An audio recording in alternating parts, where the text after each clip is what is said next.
All right, rough game. I'm not exactly like upset. I know I'm seeing a lot of Bulls fans. They're extremely pissed about this one. I mean, I can understand why the Bulls had a 19-point lead in this one. Let's be real. That 19-point lead was a mirage, right? The Bulls hit like a billion threes to start the game, and with the team, the team's not a consistent three-point shooting team, so there's no way in hell that this Bulls team is going to continue shooting that well from three-point range. And we saw that in the end that it was a mirage to start the game.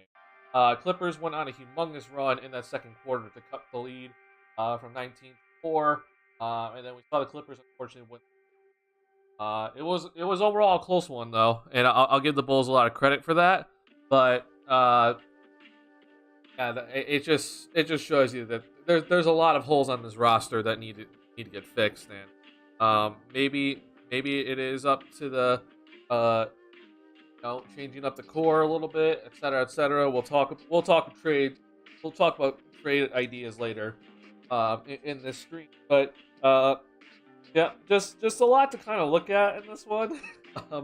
I have a lot of critiques I want to talk about, and fortunately, I have to call out Billy Donovan again. I don't want to do it. I truly don't. But yet I'm here thinking to myself, what is Billy doing? Like, I think we as Bulls fans, we've kind of had this exact question in our heads, like, what is Billy doing?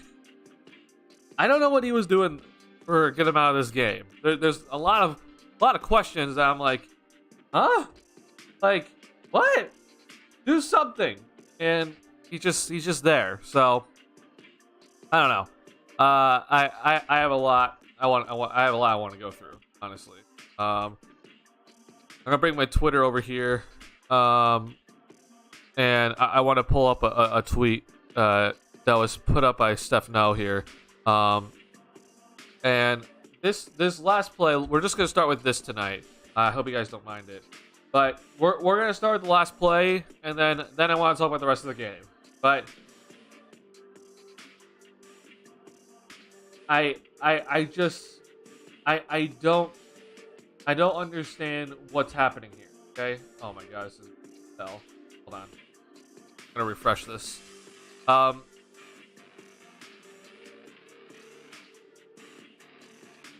There's a lot that went wrong on this play for the Bulls. Like, so I'm not gonna flat out be full out harping on them, but all right, this looks overall bad. I do apologize for the quality, but okay.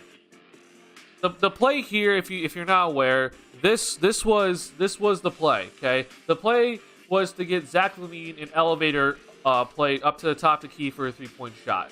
Vooch and DeRozan are going to come over here and basically close the doors. They're the elevator doors, basically. They're going to come and slam the doors on LaVine's defender. But in my head, okay, this to me makes no sense. If you're Billy Donovan, you're aware that the Clippers are right now, they're small, okay? Just look who's out on the court right now. It's everybody's small, okay? You got Paul George, you got Nick Batum, okay? Like, you have Terrence Mann. I believe that's Reggie Jackson. I can't exactly see, but this is a small lineup out here for the Clippers. Okay, you're here thinking, if you're Billy Donovan, you have to be aware, and you saw it this entire game, that the Clippers are switching this. Okay, this isn't gonna work in a sense where you're gonna see DeRozan and Vooch are able to shut off Paul George completely, and then no one's gonna come and take LaVine. Okay, but we watch this through here. And I apologize with the quality, okay? Look what the Clippers do. They switch it. Paul George started on Zach, and then Nick Batum started on Vooch. They switch it. So now Nick Batum's on Zach, okay? Now I'm thinking to myself, what's the second option, okay? Your first option was a Zach LaVine 3 at the top of the key, okay? That was nullified immediately by the Clippers by just their switching, okay? So what's option number 2? And this is where I don't know. Okay, because you see here that DeRozan comes over here, and then Zach comes over here. I don't know who's at fault necessarily here. It probably, I'm gonna guess, is Zach. But I'm also looking at this, and I'm like, Vooch should be coming up to here and catching the ball, right? Like that's also another option, just to get the ball in play. And then if you have 10 seconds, right, you just need to get the ball inbounded here and you can then go into your action. You have plenty of time to get a shot off in 10 seconds and run a play. Just get the ball inbounded. So, like, I'm looking at this and I'm like, to me, the second option, right? It's Vucevic it's right here. Like, you need to throw the ball to Vucevic right here. He should be coming up to the ball and catching it, but that didn't happen. We see both Zach and DeRozan, they both go towards the corner over here, and neither of them are open, and we see Alex Caruso try to force the ball in, and it ends up being a turnover. Like, everything, I'm looking at this, and I'm like, this is just terrible, terrible, terrible execution, and I think this is a terrible play call. I don't know what Billy Donovan thought was going to happen on this, but to me, this is overall bad. And if you're Alex Caruso, okay, this is the second time now where you're the inbounder and you fail to inbound the ball in like a crunch time situation. We saw him recently try to inbound the ball and it got tipped, and the Bulls obviously didn't get a shot off in that. I believe it's against the Pacers, okay? And then he does this here when the Bulls have a timeout remaining. There's nothing here, right? And again, I feel like the option, right, because this initial play fails, right, Vooch needs to come up to the ball right here. I could be wrong. I'm not the coach, but this makes no sense that Alex Caruso decides I'm going to try to force this when you have another timeout remaining. No sense whatsoever. You call a timeout here, you reset. This is just, again, a bad pass, and it leads to a turnover, and the Bulls don't get a shot off. Again, the Bulls just don't get another shot off again. And I'm thinking to myself, man, are we ever going to get a shot off in these late game scenarios ever again? Because it seems like it never, ever is going to work. The lack of execution is terribly bad right now from this Bulls team when it comes to late game situations. And I'm overall pretty livid just to kind of see how this team, for some reason, they don't know how to execute down the stretch. And it's not just, one player, it's everybody. And I also think it's the coach, right? So I don't know what's really happening down the stretch. The Bulls just got to do better. It was unfortunate. But in this game, it was a very close and defensive, nitty-gritty type game. And I'm going to give the Bulls credit for their defense. And yet again, I keep bringing this up to people. Like, the Bulls defense this year, I'm not saying it's been amazing, right? I'm not saying it's been fantastic, but we've been relatively in the top 15 all season. Okay? People act like it's in the bottom 10, and there's definitely been points where the Bulls defense looks like it's a bottom 10 defense for sure. I'm not here to say that they're not they haven't had their struggles, but the Bulls defense has overall been solid this year in general. Okay, it's not great, it's not contender level, but it's been relatively solid. And in this game, again, I'm going to give the Bulls credit for their defense. I thought, defended really well for most of this game. I think that second quarter was really rough defensively. We saw, unfortunately, that second quarter where some guys started to gamble a little bit, but I'm going to kind of give it a little bit of a pass because they're at least, engaged defensively, and I'll take a gamble instead of them not being engaged defensively. So I'll give them a little bit of pass there, but again, the defense was overall solid. This Clippers team, they're not exactly easy to guard when Kawhi Leonard's been on an absolute tear recently. And they have both Leonard and George available in this one. So it's a tough team to guard. Kawhi Leonard had his 33 points, so you see that he did Kawhi level things. But Paul George also had 27. So, it's hard. Sorry, not Paul George. Paul George had 16, but Norman Powell had 27. So, we see overall, even if Paul George is having like an off game, they still have guys that can go out and score. So it's tough to guard this Clippers team, but I think they did a relatively good job of guarding this Clippers team. It just comes down to, unfortunately, offensive execution and all the little things for this Bulls team. The turnovers tonight were ridiculous. I thought DeMar DeRozan was just absolutely forcing a bunch of things, and again, I'm gonna give DeRozan a bit of a pass because this isn't normal from him. But this was bad by DeRozan, and he was losing the ball at times where it's like no one touched him. He just lost it. I also thought not just his turnovers were bad. I thought some of his decisions down the stretch were pretty awful as well. And yeah, I'm not used to seeing that from DeRozan, right? We're used to, like, a lot of Bulls fans kind of think that DeRozan is always making the right decision. Like, I'm not gonna say he's always making the right decision down the stretch. I still think there's some times where he does kind of force some things, but Tonight was very odd to see from him. He clearly was not 100%. Either it's maybe there's something going on with him physically, but mentally I can say that he wasn't 100% into the game. So it kind of sucks to see that. But again, this Bulls defense gave him a chance to win it at the end. But we're gonna have to live with it, unfortunately. Yeah, it sucks. Turnovers and blowing leads. Yep. Welcome to the Bulls. That's exactly what they are, unfortunately. And incompetent decisions near the end. Yeah, just it's incompetent decisions by literally everybody. I think near the end. I thought DeRozan took a jump shot. Like I believe the last minute or so. Maybe it was like the last minute and 15. Like I hated the jump shot. And maybe part of me is like analytically that's not a great shot, but like. In the end, I'm like, you're a guy right now that you're struggling, right? You struggled all night. You just turned it over. You're making some really weird decisions, and you come down and you just jack up a shot in transition. And I'm like, man, I hated that. Yeah, inbounding troubles again. Yep, welcome to the Bulls. Inbounding troubles yet again. Why force a deja vu for sure? Clippers team is very beatable. I'm not gonna say this Clippers team is very beatable because the Bulls have won tonight for sure, but I think that this Clippers team is relatively better than this Bulls team. So them losing to them is not. I don't have an issue with it. I truly don't have an issue with the Bulls losing to the Clippers. I think I'm just a little bit more upset with how they lost this one. Where I'm happy defensively that you were able to hold them to 39% shooting and 27% from three. That's great, right? That's great defense in this game, but it's the 20 turnovers that kill me right now. I'm like, you can't have those 20 turnovers against this Clippers team. Maybe it's Clippers length. It could be the Clippers length, but I think with DeRozan, there were so many times where he just lost the ball, right? It wasn't the Clippers length necessary. He just lost it, right? There's multiple drives with DeMar DeRozan where he just lost it. So I'm sure he's going to bounce back, and I'm sure he'll be just fine.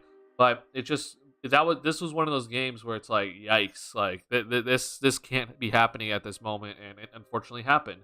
Because it's like there's a lot of good things happening with this Bulls team throughout this game, right? I thought defensively again was overall solid. You win the rebounding battle by a pretty decent margin, 51-44. That's great. You had 26 assists, right? Everyone says 25 plus assists. That's how the Bulls win. You had 26 tonight. That's great. But it's the 20 turnovers, right? That all goes away. Everything that you've done well all goes away if you have those 20 turnovers, and that's just the unfortunate part about it. So I don't. I'm not going to be too upset about this one again, but I think again. This right here, it can't happen. And it wasn't just DeRozan. Zach had 6-2. I believe he got tagged for the one out at the end of the game. So I'm going to give that one to Caruso, personally. But, so Zach had 5, and that's still, in my opinion, that's still 5 too many, right? He's got to do better now throughout the game, not turn the ball over. But, yeah, it's mostly looking at that DeRozan 8 turnovers. That's a huge issue in general. But we saw others have some turnover issues. So Io making mistakes, right? So it's just unfortunate. But the two guys that have the ball in their hands most of the time, they gotta do better with the basketball. Who do you think gets dealt at the deadline? I honestly don't know who we ship off. So I'm gonna get it. I want to talk about the trade deadline a little bit later, Luke. But I'll give you my little preview. One person I think is for sure gone is Andre Drummond. I think Andre Drummond is getting shipped off to like a team like the Philadelphia 76ers.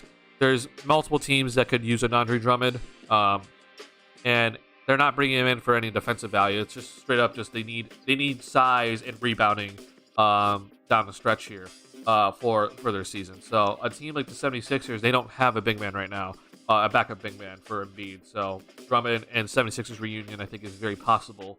We'll see what the Bulls get in return. It's probably not going to be much. I would like a Georges Niang, but I doubt that's going to happen.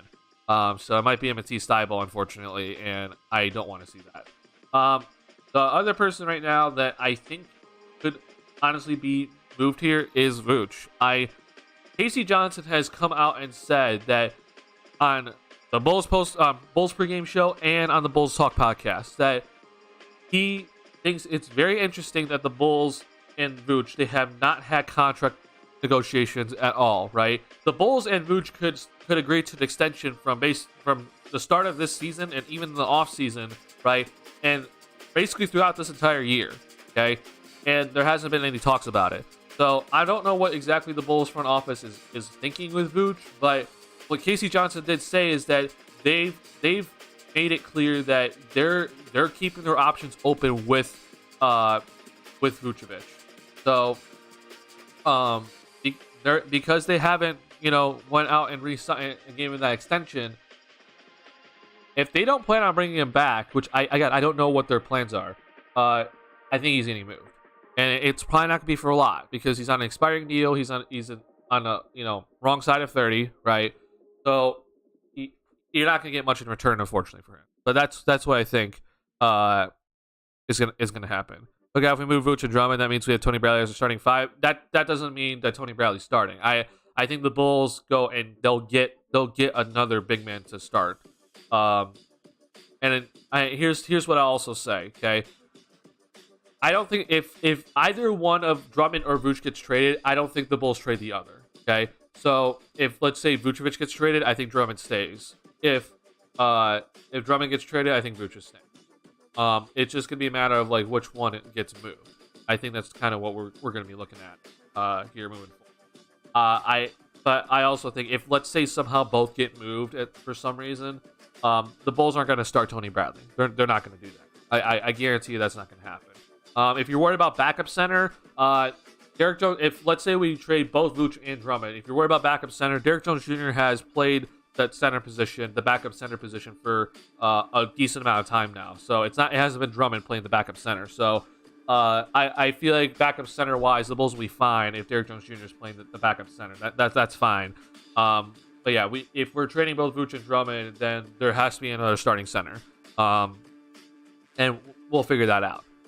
And if the Bulls somehow don't get a starting center, if they trade both Vooch and Drummond, then I won't be shocked if Derrick Jones Jr. starts, right, for the rest of the season. I think that this season is overall just kind of, it's washed, right? There's nothing really to kind of talk about this year. I think the big thing is that Patrick Williams is starting to look a lot better, and I'm very excited about that. But we're going to see what else the Bulls are going to do. And I would hope that at least some moves are made at the trade deadline because this team has a lot of holes that needs to get fixed, and I think you need to start fixing them now. Not everything can be done at the trade deadline, though. Like, I don't think everything's going to get done at this trade deadline. For example, if you think that Zach LaVine should get moved, I'm here to argue that Zach LaVine should not get moved. I think it's in their Bulls' best interest to keep him, even if it is to trade him later, okay? I think his value right now is lower than usual, and I'm willing to bet that his value is going to rise next season. Okay, I'm willing to bet he's going to play better next season. I'm full out willing to bet that. And if that's either for you to keep him for later or to trade him, again, it's in the Bulls' best interest to keep him for this trade deadline. But like I said, it's not like this trade deadline is fix everything for the Bulls' trade deadline. You can't fix everything in one trade deadline. It's just not possible. You straight up just can't do it. So I'm going to be very interested to see what the Bulls do. I think there's a lot of holes that need to get fixed, so I just want to see at least the Bulls kind of fixing some of those holes, right? It doesn't have to be, new core, right? New starting center or new point guard, right? But if we start at least adding some three-point shooting, if we start adding a little bit more two-way players, if we start adding more size, and it maybe just be bench pieces, I'll feel better, right? I'll feel better about the situation than I did today. So I think that's what's important to kind of think about with this Bulls trade deadline. And it's not, again, not everything's gonna get fixed at the trade deadline. It's very hard to fix everything at the trade deadline, or in one trade deadline. So it's gonna take a bit for this Bulls team to kind of fix their issues. Sorry, I'm gonna change playlists here.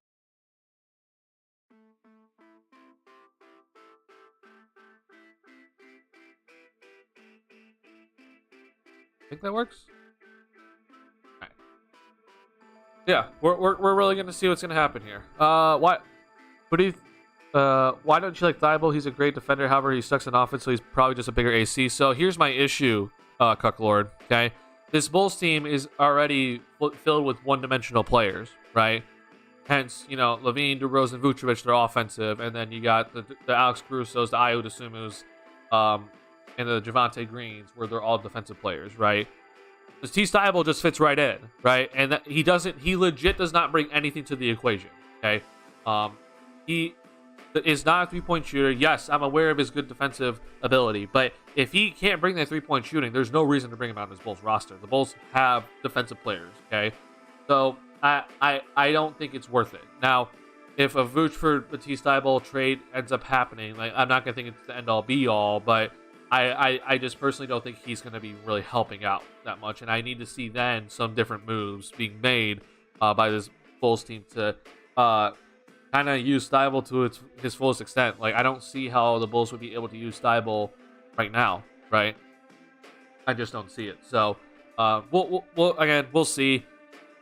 I just don't think getting Matisse Thybulle does anything for this Bulls team. I think it's basically a lateral move and adding already to what we have, which is not working out in the first place, right? So, yeah, problematic. If we that sort of deal. Couple of things I want to just talk about the rest of this game, and then we'll get to the trade deadline. I'm gonna give credit to Zach for kind of doing a lot of things. He started out the game kind of slow. He started out 2 for 6, I believe. But he had 14 rebounds tonight. That's a career high for him. He also had 8 assists, which is also good. The 6 turnovers, or I'm gonna say 5 because he got credited for one. The 5 turnovers is not the greatest. But I'm gonna give him a lot of credit for what he did. I also think defensively, we saw Zach defensively look very solid tonight. He was guarding, I think, a lot of different guys. We saw him guard Kawhi. We saw him guard Reggie Jackson. And down the stretch, he was a big part of helping the Bulls try to cut into that lead when the Bulls were down by 8 or 9. And he was a big part of helping the Bulls get back into the game in that fourth quarter. So I'll give him credit for that. I just the 5 turnovers just it kills me. I just don't know what to do about it. And this is the reason why I've been imploring that this Bulls team needs a point guard that is a playmaking point guard, because while Zach obviously can isolate, he can get in his own shot at any point. He can create his own shot. What I want to try to get rid of in Zach's game is him trying to create stuff for others, because with him, I feel like we just don't exactly know what we're going to get from him if he's trying to be that playmaker in a sense, right? I think we kind of saw the dichotomy of Zach LaVine's playmaking tonight. We saw a lot of good things, right? But I also think we saw a lot of bad things. There was, I'll also take another turnover away in a sense, because there was a play where he made a fantastic pass to Derrick Jones Jr. He just wasn't ready, and he got credit for that turnover as well. So I'll give him 4 turnovers for the night. But it's just that there's, again, with Zach, it's like you're gonna either get a fantastic playmaking from him, or you're gonna get a turnover from him. So I feel like if we can limit those with Zach, hence having that playmaking point guard, and just have Zach focus only on scoring, right? That's gonna help Zach so much. It's gonna help the team a lot more, and I think it's gonna also help with Zach on the defensive side of the floor, where he can then focus on defense a lot more instead of having to exert so much on the offensive end. So I'm hoping that we can find that point guard for him. It's not Lonzo, and I'm going to talk about Lonzo in this stream. But I truly hope we can find that for Zach, because if he ever just has a playmaking point guard, I'm telling you right now, his scoring could go through the roof, and his efficiency should skyrocket. It's unfortunate that the Bulls just don't have that. Maybe Ayo becomes that. We saw a little bit of good playmaking today from Ayo, but I don't know where exactly the Bulls can find that. But free agency, right? Potentially, also trades. So as I've always said, it's not just the core with this Bulls team. There's multiple issues with this Bulls team. It's not just the big 3 in a sense. They need a playmaking point guard. They just do. And I love Ayo, but they need a playmaking point guard, unfortunately. So there's that to talk about. On a positive note, though, Nikola Vucevic looked really solid today. He had 23 and 14. He had 17 points in the first half, and I'm just going to go ahead and say and get it out of the way. His 17 points in that first half, none of it were through the post. Okay, everything was via a 3-point jump shot or a pick and roll play where he got an inside look, whether it's a floater, layup, etc. Nothing was through him playing through the post. Nothing. He had one post-up hook shot in the second half that he made, okay? But yet again, I'm going to be here to say that Nikola Vucevic should not be posting up. The Bulls need to, against a small team like the Clippers, they need to be running the pick and roll, and I thought the Bulls did not run enough pick and rolls tonight against this Clippers team, because that's where Vuce can take advantage of his size. But we didn't see that enough tonight, so it's just unfortunate that we didn't see that. But we'll see. I'm gonna hope that Billy kind of figures that out, but I'm also thinking that Vucevic's time here might be ticking, right? I don't know if we're guaranteed to see another 25 plus games of Vucevic on this Bulls roster, because the trade deadline is coming up, and it's coming up very quickly. So again, we're gonna really see. Bones Highland could be available, but what Denver would want, I don't think we do the deal anyway. And also, Bones Highland is a very atrocious defender. So if I'm ever gonna have a backcourt partner with Zach, he needs to, one, be a good playmaker, but also two, at least be a decent defender. He can't be a bad defender, and Bones Highland is a very terrible defender, unfortunately. Right now with Bones, because he is young, he's very up and down, right? There are moments where it looks fantastic with him on the offensive end, and there are moments where it's like, yikes. So that's not something I'm really interested in kind of dealing with or experimenting with. So I would kind of like a little bit more of a stabilizing force in a sense at that PG position to really help Zach, but also just know for the PG spot moving forward that it's going to be. I keep thinking that Io is a potential possibility. It's just that with him, unfortunately, his shooting touch has just been too inconsistent this year, and he's also kind of fallen into that category where he'll go too quickly, right? He'll play a little bit too fast, and it's led to him, turning the ball over or get him having tunnel vision, right?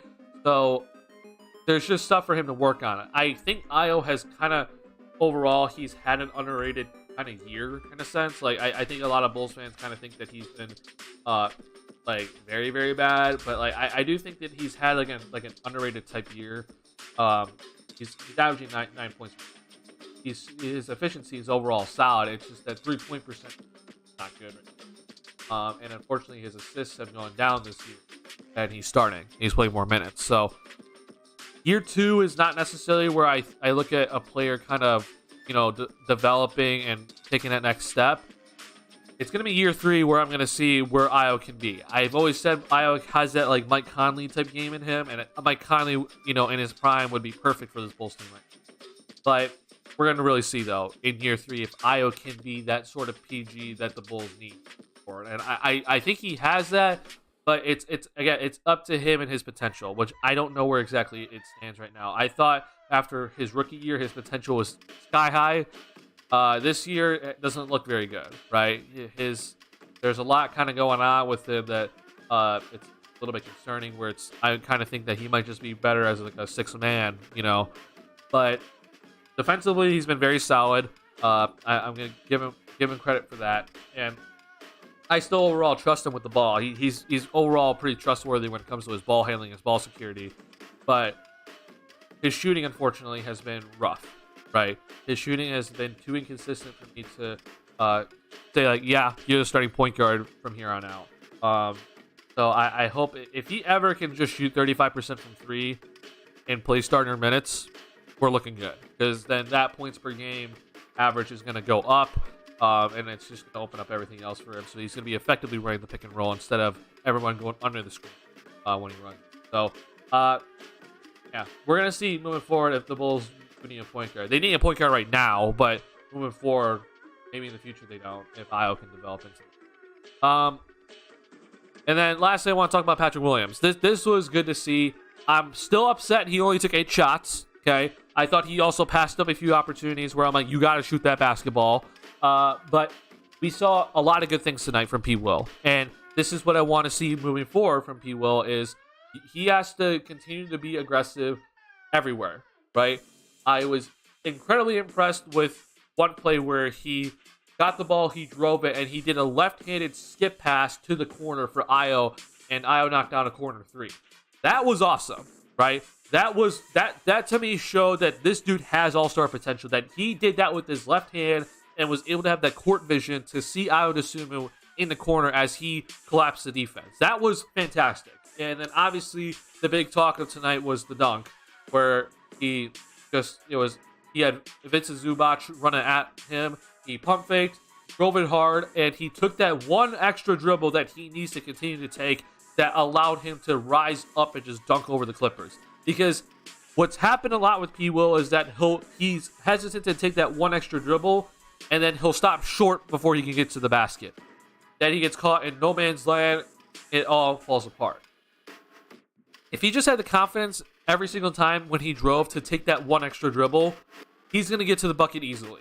There's nothing that can necessarily stop him because his body is built to be in the NBA. He's a 6'7", 235-pound forward. That's perfect for today's NBA game. He has the strength in the body to finish it at the cup. He'll be just fine if he's able to just get to the rim. But his hesitancy doesn't get him to the rim, and that's the part where it's a little bit concerning with him. But we saw tonight that he was attacking that rim, and that was awesome to see. And then lastly, he went to the free throw line once today, and it was off a fast break opportunity. He grabbed the ball. He had 6 rebounds, which was solid, right? I still like to see a little bit more, but it's still good. And he took it coast to coast, and yet again, he took that one extra dribble to draw the foul once he got to the cup, right? If he doesn't take that extra dribble, he doesn't get to the basket and he doesn't get fouled. But because he took the extra dribble, he was able to attack the basket, and then he was able to get 2 free throws off the fast break opportunity. That's what I want to see. He took 3 threes tonight. In my opinion, he has to take. He should always be taking 6. He only took 8 shot attempts. So for you to get up to 6 3-point attempts, you got to take more than 8. And I did think that P. Will did pass up on a few open threes tonight. But I'm not going to hold it too much against him because he also showed a lot of good things tonight. So this is good. This was overall solid. He defended Kawhi Leonard very well, in my opinion. I thought he also defended Paul George very effectively, too, when he was on Paul George. He had a little bit of trouble with Norman Powell, unfortunately. But against the 2 stars for the Clippers, he did a fantastic job. And so, yet again, I'm going to keep saying it. He is at this point now where we're looking at him. At the bare minimum, he's going to be an OG Anunoby, right? That, to me, at bare minimum, has to be his floor. If he doesn't reach OG Anunoby, then that's I think, a failure on him, okay?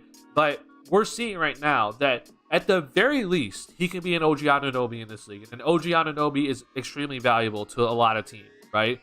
He's not all-star, but he's close to all-star level at OG Anunoby, right? I think Patrick Williams has that all-star potential in him. I'm not going to go on and say he has a 2-way superstar potential in him, but he has that all-star potential in him, and now we're really starting to see the skills for him to be that sort of all-star type player. But again, at the bare minimum, he has to be an OG Anunoby. He can reach OG Anunoby level in this league. And just kind of looking at the stats, right? Looking at how OG kind of progressed, this is year 2 for P. Will, right? So I compare it to this year for OG, and OG was coming off the bench in year 2. This is when Kawhi was with the Raptors. But year 3, we saw OG. He's back in the starting lineup. He at this point he's averaging close to 11 points per game, but with 5 rebounds, that was at the time a career high, right? 1.4 steals, that's also a career high at the time, right? But also shooting 39% from 3-point range, okay? Patrick Williams right now, okay, is shooting over 40% from 3-point, okay? So him shooting wise he's already past OG Anunoby in a sense with his shooting wise, and this is again year 2 for P. Will, okay? So shooting wise, he's already there. He needs to up these rebounding numbers because he is getting close to 30 minutes per game. This needs to go up, and then obviously scoring hopefully will go up. But OG in his 3rd year was taking 8 shots per game. Patrick is taking 8 shots per game. So next year, right, this is where I want to see, because this is then Patrick's 3rd year in a sense. I need to see that kind of jump up, and that's kind of the reason why I won't be shocked if Vucevic gets moved here, because what this does is that it allows Patrick Williams to start taking more shots. And I honestly think that's only a good thing for this Bulls team moving forward. Maybe DeRozan's also gone at that point. Who knows? But P. Will should be taking almost doubling his shot attempts next year. And And I hope the front office has that in mind. So that whether that's move Vooch, move DeRozan, I don't care. Just get him those shot attempts because I think he's ready to take that next step because his 3-point shooting right now is too good for you to only be shooting 3.5 threes per game. Shoot 6. Shoot 6. Shoot 6 threes per game. You're too good of a shooter to not shoot 6 threes per game. You can see here, OG Anunoby, his 4th year, shot 6 threes per game. That's what I want to see from P. Will moving forward. And I don't think that's a bad thing. And I don't think that's something that he can't achieve. Shoot 6 threes per game. You shoot close to 40% from the field. Hence, you can be an OG Anunoby at the bare minimum. But obviously, we want him to be more than OG Anunoby. But his floor is OG Anunoby, right? They have very similar body types. They're very similar play styles. You can be an OG Anunoby at the very minimum. But to me, you also have the potential to be more than that. So I hope he's able to be more than that. But if we get OG Anunoby, I'm not mad at that either. I won't be upset. I think a lot of people kind of are like, well, he's got to be an all-star at the 4th overall pick. I'm not necessarily saying he has to be an all-star. To me, if you're going to be 4th overall pick, you should at least be a starter, right? But you don't have to necessarily be an all-star. Him being an OG Anunoby would be a success, even if it is only 4th overall. So yeah, that's that.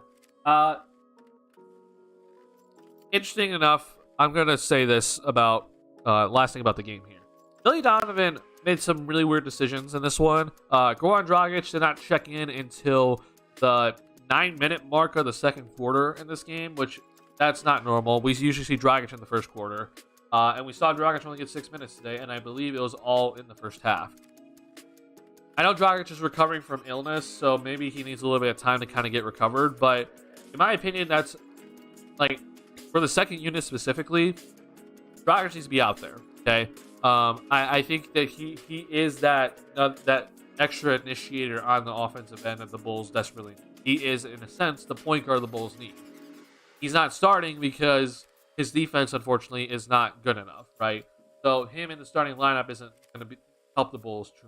But if he's in that reserve or that 2nd unit, he can be that point guard, that initiator, that playmaker that the Bulls need. And I thought that Billy Donovan didn't give him enough run tonight. So there's that.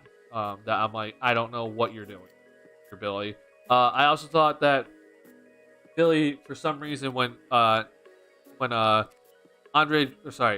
Zubac kind of went on like a little bit of a spurt in that 2nd quarter when the Clippers were kind of coming back, I thought Billy took too long to put either Vooch or put Drummond in the game, and it was because Zubac was kind of killing the Bulls suddenly on the glass, and we have Derrick Jones Jr. guarding him.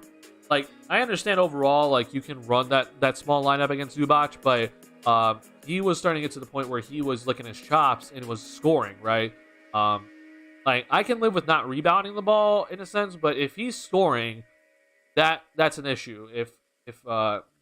If he's taking advantage of his size. So I thought that Billy Donovan took a little bit too long to put Vooch in or Drummond in the game at that point. He then put Vooch back in, but it was just the Clippers were on a too big of a run at that point. So just, it happens, but I think we got to have a little bit more of awareness moving forward here. So I hope that Billy kind of works that out because I think he's here to stay, Bulls fans. He has a lot to work out because I most of the time for Billy here, I've praised him, I've defended him, but this year I can't defend him. I feel like he's made too many mistakes, too many mental errors, and too many bad play calls, especially down the stretch of a game where I can't defend him. So I hope he kind of figures it out because unfortunately he's here for a while. He signed the extension, so I'm not expecting him to get moved anytime soon from this Bulls team. So it is what it is, right? It sucks, but it is what it is. And I just hope that he can start figuring it out moving forward. All right, I want to talk about one more thing before we hit talks about the trade deadline and some ideas that you guys have for me, and some ideas I have for you guys. But this was released today. Okay, there was a big news drop today. from Joe Coley. So, how much do you trust this source? It's up to you. But this was dropped today. It's about Lonzo Ball, okay? So Joe Coley reported on 670 The Score that Chicago Bulls don't know why Lonzo Ball is still feeling pain in his knee. Medical staff doesn't know why there's still pain. Lonzo and his camp also don't know why. Lonzo's had at least 6 opinions from his doctors, okay? For all you Bulls fans right now, okay, this is worse than the Derrick Rose situation. I'm not talking about in terms of impact, right? Derrick Rose being out is always more impactful than Lonzo Ball being out. But I'm talking about Lonzo Ball's knees, okay? Lonzo Ball's knees, in my opinion, are at a point where we're talking about his career in jeopardy, okay? Now, what's going to be very interesting to see is how does this continue to play out? Because right now, in my opinion, Lonzo Ball's not going to be ready to start the season next year, okay? I don't think Lonzo Ball has gotten anywhere in his has had any progression in his rehab whatsoever. I understand that he posted that video in January, right? We're still in January, but beginning of January, he posted that video where he was dunking the ball, that he was running on the treadmill, etc. But I said to Bulls fans that I was actually more concerned after he released that video because I'm like, this is how far you are in your rehab? Like, this isn't very far at all. And to me, I'm like, because he released that video, Lonzo Ball, in my opinion, at the very minimum, was out for the rest of the year. It's now evident now that he is continuing to not get any better. And so we're now about to head into February in a few hours here. We're past 1 year since Lonzo Ball suffered his injury, okay? We're past 1 year since he had his surgery, his initial surgery, right? This is going to continue to be an issue for him. And if this continues to be an issue for him, I'm thinking that this is unfortunately this is jeopardizing his career. And if you're not aware of what this does to this Bulls team, like, I think we're all aware of Lonzo Ball and his impact that he has on this Bulls team. But moving forward, he is going to be paid $20 million for next year and then the year after that, which I expect him to accept this player option. I'd be shocked if he declines. This is $20 million. If he cannot play, this is $20 million that goes down the drain, right? Every single year. That sucks if you're the Bulls. That truly sucks. Because you want that $20 million for a guy that is going to be available to play for you. So, if you're the Bulls front office, I'm at this point now, at least if I was AK, if I was Arturas Karnisovas, okay, first off, I want to figure out if he can even has a chance of playing this year, because then the Bulls can potentially get a little bit of a, disabled player exception, and maybe the Bulls, for example, they trade away some of the guys, they open up a little more cap space, and then they're able to use that that disabled player exception and sign somebody off the waiver wire or something like that. Maybe they're gonna be able to do that, but I want to at least have that for this to figure it out for at least this year, and then after this year's over, I need a decision from Lonzo Ball and his camp, and also from the doctors that are going to be looking at his situation. I need a full-out decision, because what can't continue to happen is what happened this year. We're heading into the year with we have no clue what Lonzo's situation is, right? And then it just continues to linger out throughout the entire year, and then we're stuck with him, and we're just kind of sitting here, and he's not playing, and there's no signs of him playing whatsoever. So to me, I need a decision. I need a decision, because if Lonzo Ball is officially put into retirement, the Bulls get his $20 million in cap space. Now, Lonzo Ball would still get paid, okay? That does not mean that Lonzo loses his money. He'd still get paid from the Chicago Bulls, his $20 million annual salary. He'll still get paid.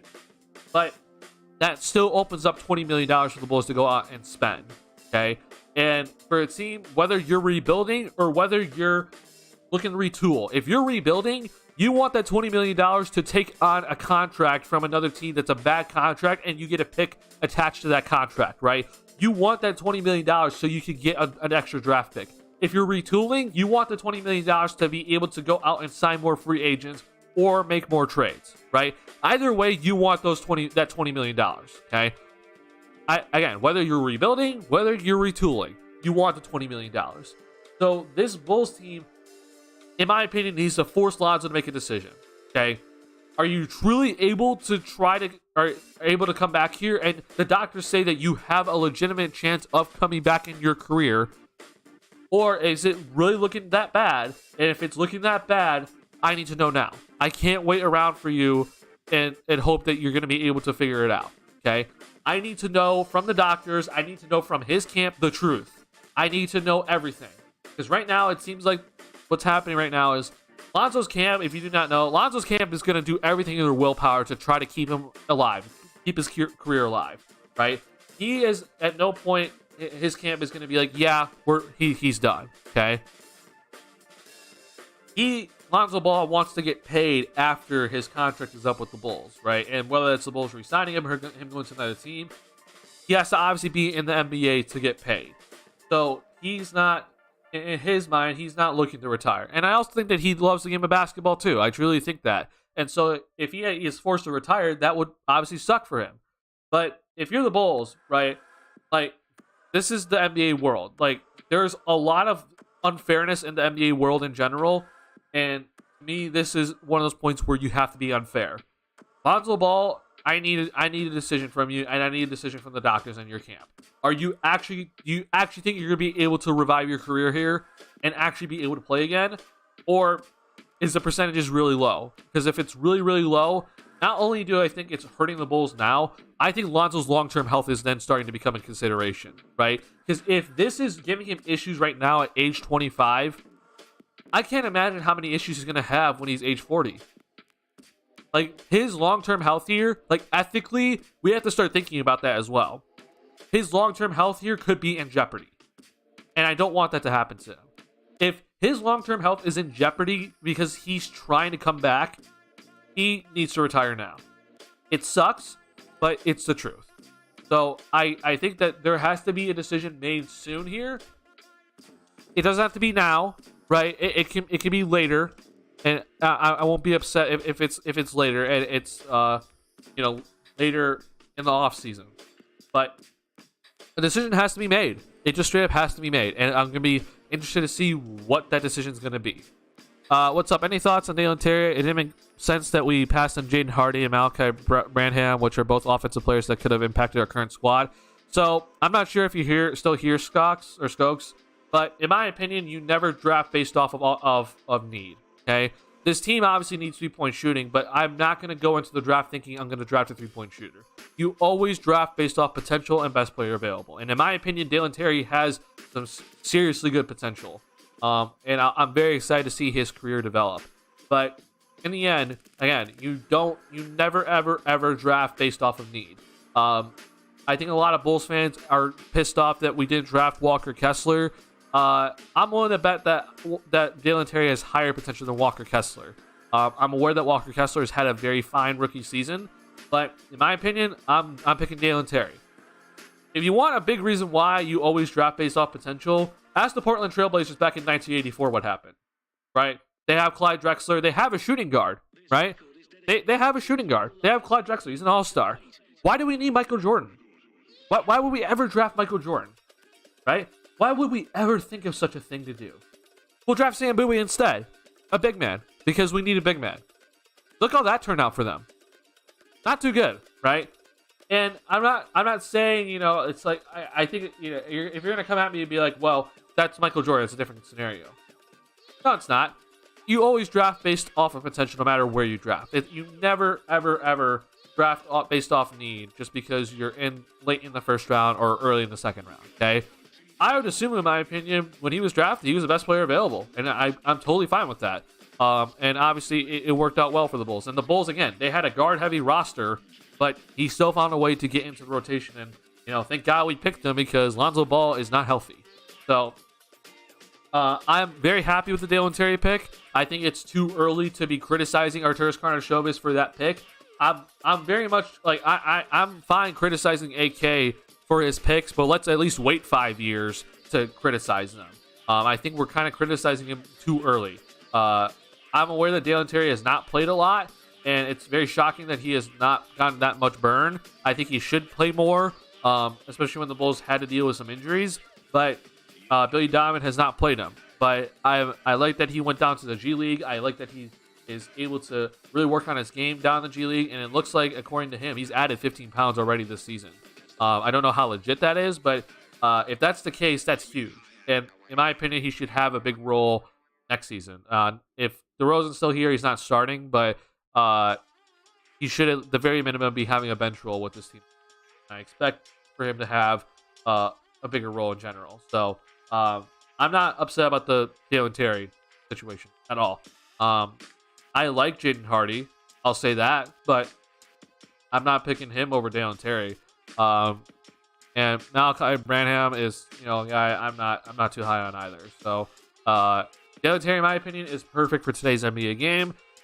I see the potential in it very highly, so I'm not upset at the pick at all. I can understand why Bulls fans are upset, but to me, you're thinking about it wrong. You're thinking about the Bulls in terms of need instead of in terms of potential.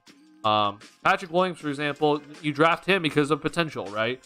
I think a lot of Bulls fans are kind of like, well, I'm going to draft this guy. I'm aware that Tyrese Halliburton went after Patrick Williams, but a lot of Bulls fans are saying draft Tyrese Halliburton because of need, right? A lot of them were saying we need a point guard, draft Tyrese, but at the time, we didn't know what Tyrese was. He kind of was like a tweener. He was a point guard, he was a shooting guard, but I think what drew the front office was Patrick's two-way potential, and I have no issue with it. So I'm hoping that works out. That's how I feel bad for it. Can the doctors influence contract/retirement? What do you mean by force him into retirement? So basically what could happen, Tarot King, is if doctors think that Lonzo Ball's injury is threatening his career, or is basically he cannot play ever again, they then have to submit that to the team, and then the team has to submit that to the NBA. That Lonzo Ball, unfortunately due to injury, has to retire. Okay? That's how the process would work. Okay? It's not like the Bulls would force Lonzo Ball into getting that. It would be doctors saying to Lonzo, like, you can't play again. Because it's going to severely affect your ability to function, just normally function moving forward. Or the injury is just so severe that you cannot put that same stress ever again on your knee, right? That would be what the doctors would say. If that's what happens, then that will get submitted to the league office. It would be an early retirement while Lonzo Ball is under contract. And if that happens, then the Bulls would get that $20 million that Lonzo Ball is typically getting paid, that they would get that $20 million in cap space. The Bulls would still have to pay Lonzo Ball the rest of his contract, okay? Lonzo Ball would still get paid for $20 million next season and $20 million the year after that. But at least the Bulls get that money to work with, right? Dang, has that happened to anyone else in the past 10 years? So Chris Bosh is an example. Chris Bosh had blood clots, I believe, in his lungs, or maybe it was one of his legs. But Chris Bosh was forced into retirement, right? Chris Bosh, at the time when he was still playing, he was under a max contract with Miami Heat. But Chris Bosh had to unfortunately retire early due to blood clots. And the Miami Heat, they still had to pay the rest of Chris Bosh's contract, but they got his max contract money to work with the salary suddenly. So I think that was obviously huge for Miami because they were very hampered with they had no salary cap space whatsoever. So they needed to get that salary cap space moving forward. So and they did that. So I'm fine with that. That they did that. It's unfortunate for Chris Bosh. I would have liked to see Chris Bosh have a longer career. Because I think Chris Bosh is severely underrated. Hope he goes to the Hall of Fame. But yeah. I see no point in drafting for potential when we're not giving them attention. So when you say not giving them attention, so Dalen Terry going to the G League is not giving them attention? Salty solution. When Jordan Poole was sent to the G League by the Golden State Warriors, was that not giving him attention? When the Golden State Warriors don't play Moses Moody right now, is that not giving him attention? Right? Like, to me, it's not, like, just because you're drafted in the first round does not guarantee you to play. And with Dalen Terry, right, it's very evident that his body was not ready. Like, it was not NBA ready. Okay? And for me, the best way to get the most out of him is to have him go down to the G League, right? You're not going to play a lot in general, right? If you're going to be playing at all with the NBA team, right? If he's playing at all with the NBA team, he is being forced to be like a 3-and-D defend, like 3-and-D wing, and just be a role player, right? I would much rather Dalen Terry develop down in the G League and have him get on-ball opportunities and have him develop that pick and roll, develop his ball handling, develop his creation off the dribble, right? Because that, to me, is how he's going to become the best player he can be, okay? Him being up here, he doesn't have the opportunity to do those things. So it forces him to become a player that isn't exactly him, right?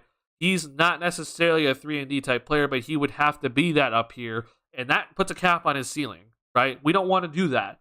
With Dalen Terry, I want him to basically don't put any sort of restrictions on him whatsoever. The Golden State Warriors, they put Jordan Poole down in that G League. Multiple reasons why, but it allowed him to develop into the player that he is today. If he was only allowed to be up with the NBA squad, and I am aware that Steph and Clay had injuries during that time, but either way, he isn't going to get the same opportunities that he had in the G League to kind of develop his game. So I think it's huge that Jordan Poole went down to the G League to develop, and I think it's fine that Dalen Terry did the exact same thing. You can criticize AK if this Dalen Terry thing doesn't work out, but to me, I've seen this work out with many other squads, okay? If we're going to be criticizing AK for stuff that other teams have done, like, I don't know what the point of this is then. Like, this is what other teams do. So, are we going to be criticizing the other teams as well when it's worked out for them just fine?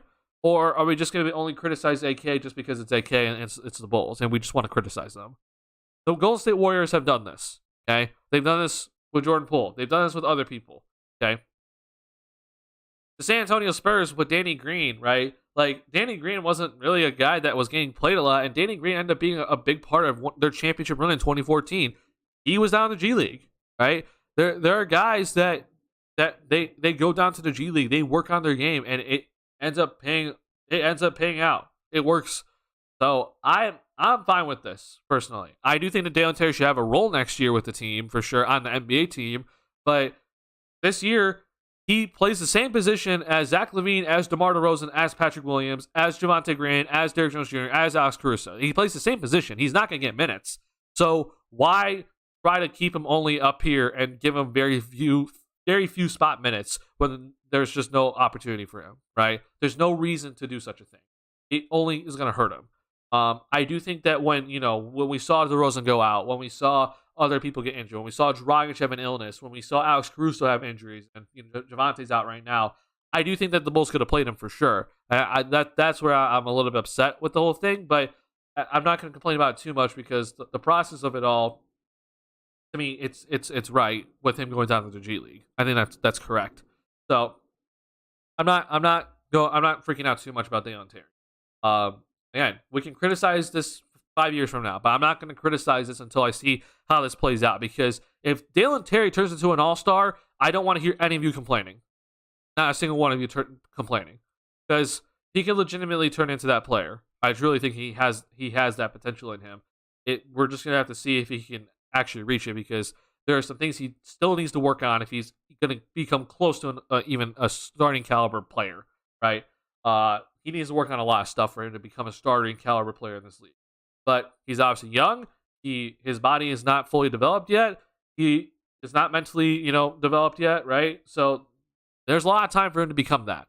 But I'm looking forward to his development movement. I think that we're looking at a very, very good player for the future.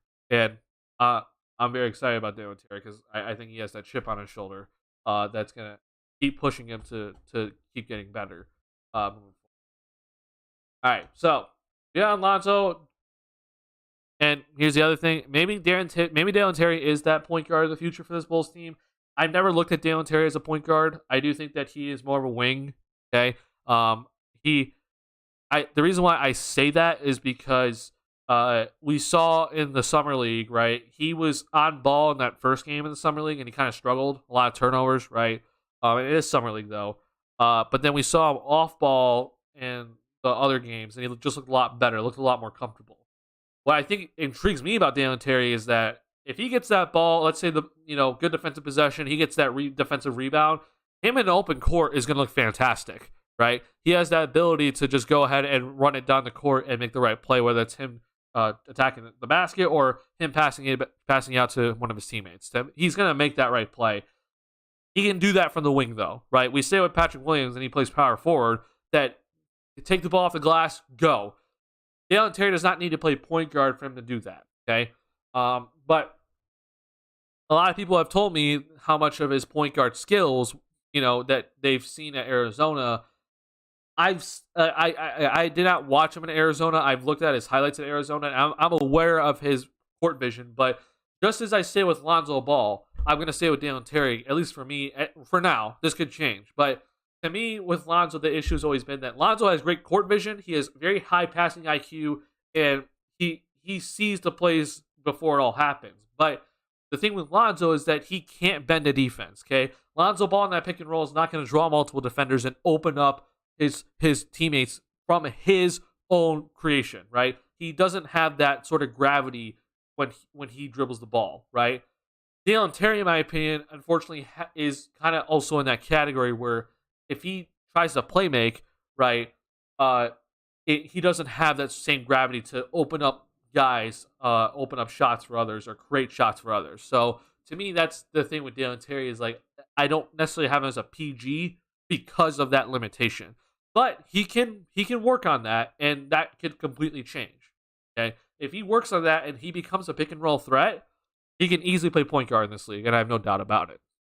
Hi, Dalen Terry. Also, sure. That's good. I'm glad to see people are high on him. Are we even going to keep him? I can see him getting traded because of a panic move from the Bulls. I'd be very shocked if he gets traded. I'd be very, very shocked if Dalen Terry gets traded. I don't think you send him down to the G League if you're planning on trading him. You send him down to the G League to develop because you know that he's a project, right? There's no shot we're trading Dalen Terry. I'd be very, very shocked. Unless, obviously, it's in a trade for an all-star, right? You trade him if we're getting an all-star. But Bulls aren't getting an all-star in any trades coming up here. So I'd be very shocked if Dalen Terry gets traded. I'm aware that the Bulls front office has, they've traded younger guys before, right? Wendell Carter Jr. I guess you could consider Lowry, but I mean that was last year of his deal, and he was 5. But I think they've also shown which type of players that they're going to be keeping and who they're going to be drafting. Right? They're drafting so far through their 3 draft picks. Forget the Marco pick. Patrick Williams, I would assume, and Dalen Terry. They're all lengthy. They're all athletic. They're all defensive-minded guys, right? That have the potential to develop an offensive game. I don't see them giving up on any of those guys because they see the two-way potential with all of them. So I just don't see them suddenly just giving up on any of them. Okay, I would assume he's getting re-signed. Okay, I know Bulls fans are kind of freaking out about it, but like with how he's played this year, I'd be shocked if a team gives him a lot of money. Bulls can re-sign him anyway if a team does give him a lot of money, and I'm willing to take that bet honestly. But either way, he's getting re-signed. He will, and Dalen Terry, like, it's been reported so many times that Patrick Williams could have been traded for Jeremy Grant, could have been traded for Harrison Barnes, whoever. They kept him. Dalen Terry this is his rookie year. I'd be very, very shocked if he is suddenly traded from this Bulls team. I just don't see that. I hear everyone saying to retool, but never actually see a trade idea. I've been giving you trade ideas, but we can go through more if you want. If you're talking about Twitter, I would agree with you that there's a lot of trades on Twitter that make no sense whatsoever. But I've been giving you a lot of retooling options here. Like I talked about the Cam Johnson trade, right, with the Phoenix Suns. That's a retool, right? I know a lot of people are gonna be like, well, you're getting a lot of picks for it, but I mean, we get Cam Johnson, who I think is a very nice and up and coming player. He's already 26, but he's still very solid. Like that to me is the start of a retool, and you get those picks to help your team retool. But yeah, I feel like I've given you a lot of options for retooling this squad. And again, it doesn't necessarily mean that we get an all-star in return. That's not going to happen. Okay, like we're not going to trade DeMar DeRozan and get an all-star in return. You don't do that, unfortunately. But you can get a lot of decent talent around DeMar DeRozan trade, and that can help you move forward. Because to me, the retool, it's not necessarily through the trades. It's going to be through trades and free agency. That's how you're going to retool the squad. It's not going to all be through trades. You're not going to get everybody that you need through trades. It's just impossible to do. It's going to be through free agency as well. That's going to be the big retool in a sense. So overall, how likely is it that the front office makes a move at the trade deadline, or do you think it's more likely moves happen in the offseason? So I'm already going to tell you right now that there is going to be moves in the offseason. Okay. I don't know how significant it's going to be, but there's going to be moves in the offseason. They have to make a decision with Kobe White. Okay.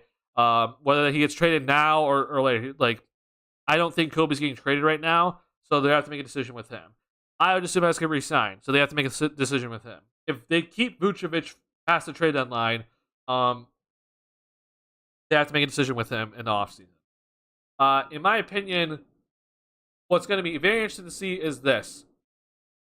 Lonzo Ball, what's going to happen with him? There needs to be some sort of decision made, not necessarily about what they're going to do with Lonzo, but what about the point guard position, right? If he can't play, the Bulls need to get a point guard, okay? And I love Io, but to me, you have to get a point guard, and I think that's necessary for you to do that. What's going to be very interesting to see though is, again, I'm not here to predict the future entirely, but I don't think DeMar DeRozan is getting traded at this trade deadline, but I won't be shocked if that gets revisited in the offseason. I think that the DeMar DeRozan trade could get revisited in the offseason. And I've said that Zach LaVine, whether you think the Bulls should be rebuilding, whether you think the Bulls should be retooling, I think that you need to keep Zach LaVine past this trade deadline.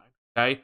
The reason why is that I think that Zach is going to play better moving forward. I'm willing to bet my money that he's going to play better moving forward. I'm willing to bet that his value is going to go up moving forward.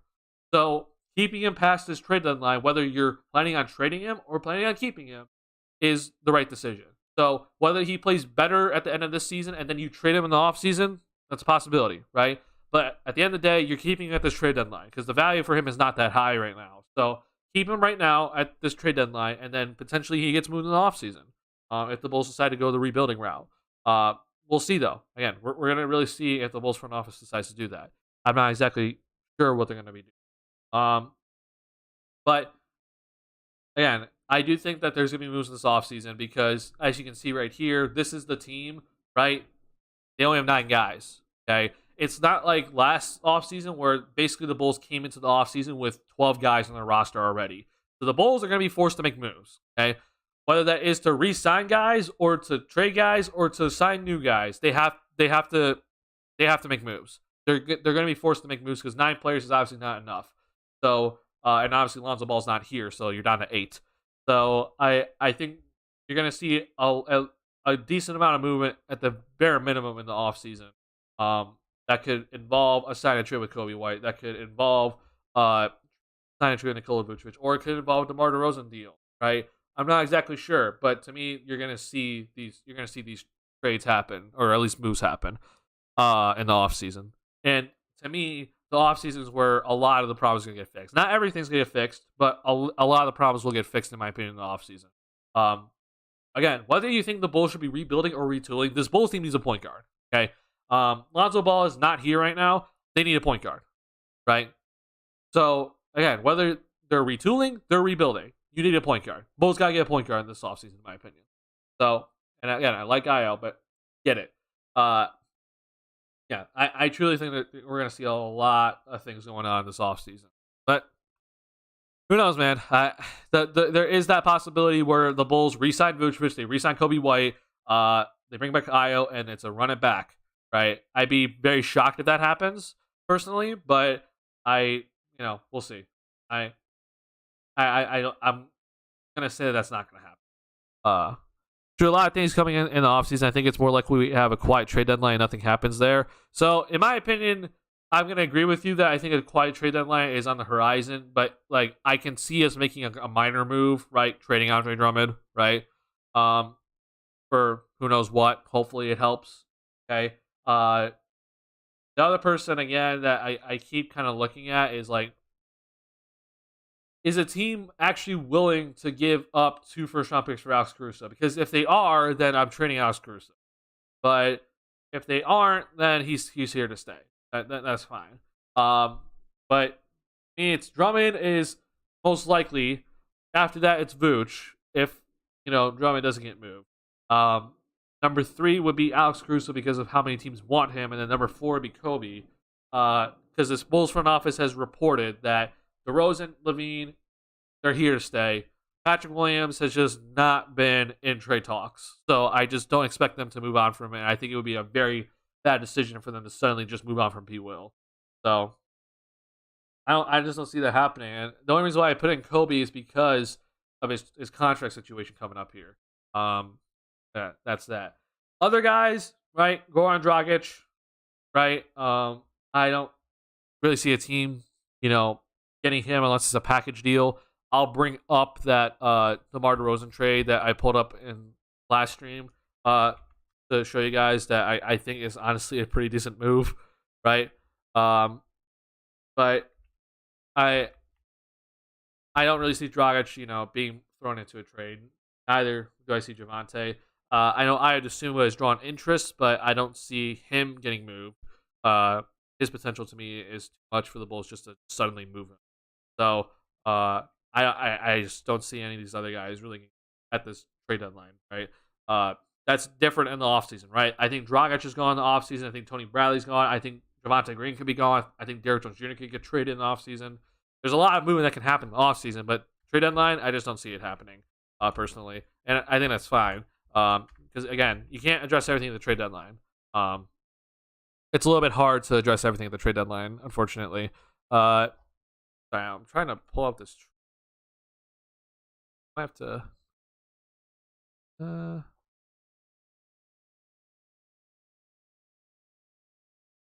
Portland. There you go. So, this right here for you, Salty Solution, is, in my opinion, what I would consider a retool.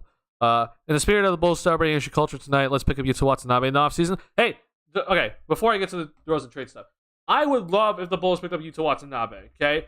Obviously, as an Asian myself, that would be awesome to see. But Yuta Watanabe has turned himself into a very solid player this year.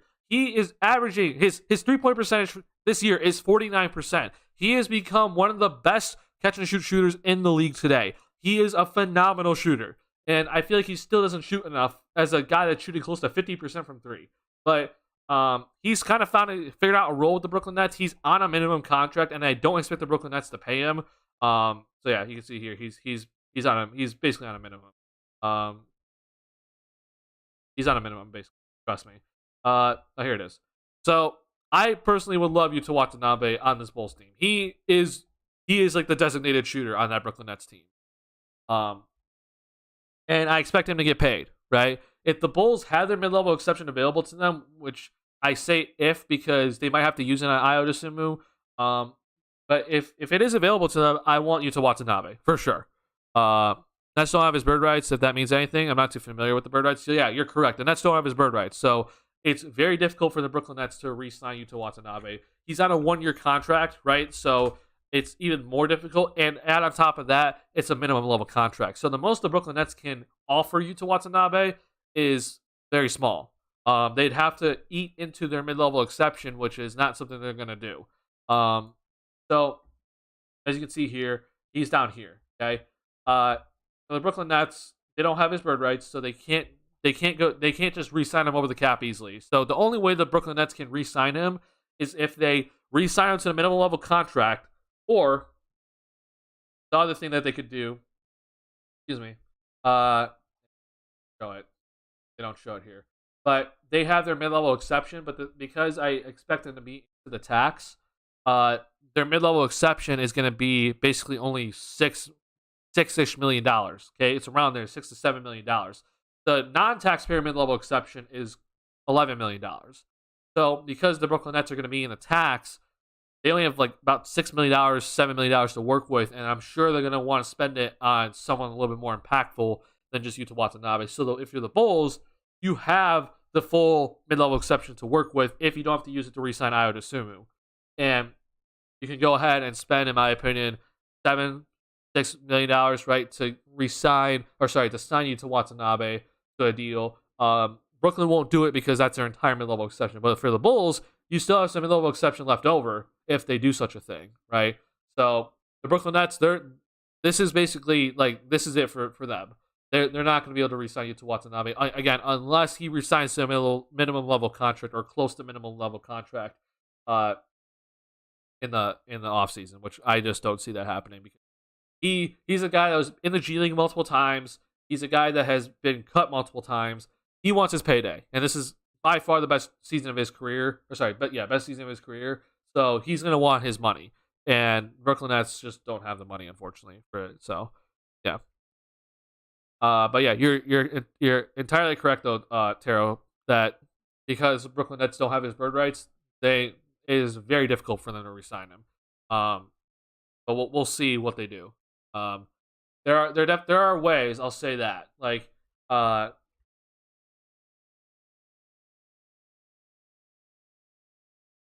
there is this non bird right free like way exception, right? So this is basically what the Brooklyn Nets would have to use to re-sign you to Watanabe. So, um, basically though, again, it's 120% of the player's minimum salary. So Yuta Watanabe, if you're just simple calculator, right? He's making $1.8 million this year. Times that by 1.2. This is the at most the Brooklyn Nets can offer him with the non-bird exception. It's not much money, right? So unless they're willing to go into that mid-level exception of theirs, it's gonna be tough for them to get it. So or to retain him. So this is a guy I think the Bulls should have on their radar for sure.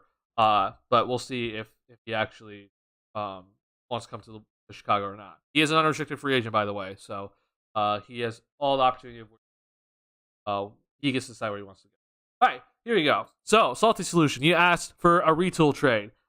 This is a retool trade, okay? I brought this up last stream, so I'm sure we have some people seeing this trade again. But this in a sense, is a retool, okay? This would be trading DeMar DeRozan for Shadon Sharpe, Keon Johnson, Josh Hart, and Justice Winslow. Obviously, I would want 2 first-round picks in this deal at bare minimum. I would also like a pick swap or another first-round pick. But the reason why this is being brought up is because if you're not aware, the Portland Trailblazers, right? The Portland Trailblazers, they're kind of screwed in terms of their upcoming picks. Okay, the Chicago Bulls and the Portland Trailblazers, they agreed to a trade that we all know is the Larry Marketing deal. We got Derrick Jones Jr. out of it, but we also got a first round pick out of it, right? And it's from Portland. It's obviously lottery protected, so if Portland does not make the playoffs, they get to keep the pick. If they make the playoffs, the Bulls get the pick. Thing is, though, is that this protection goes all the way to 2028. Okay, so this is just going to continue to happen unless the Bulls get the pick somehow. And if you're not aware of the standings currently, Portland Trailblazers, they've struggled recently. They're looking a little bit better also, I guess, in most recent times, but they're not in the play-in tournament. So there's a pretty decent chance of them missing the playoffs this year. Hence, they get to keep their pick.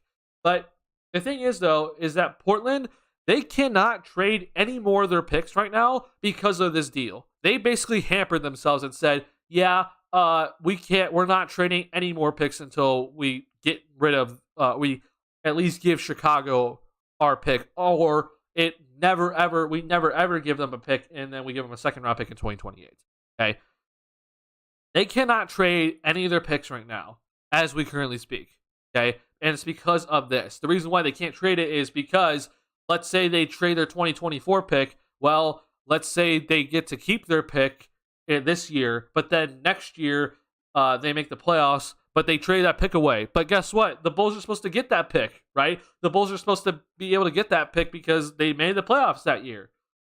You see the reason why. So that they're not allowed to trade any more picks right now because of these protections on it. So what this deal would do for the Trailblazers is that it opens up their ability to use their picks, to trade them.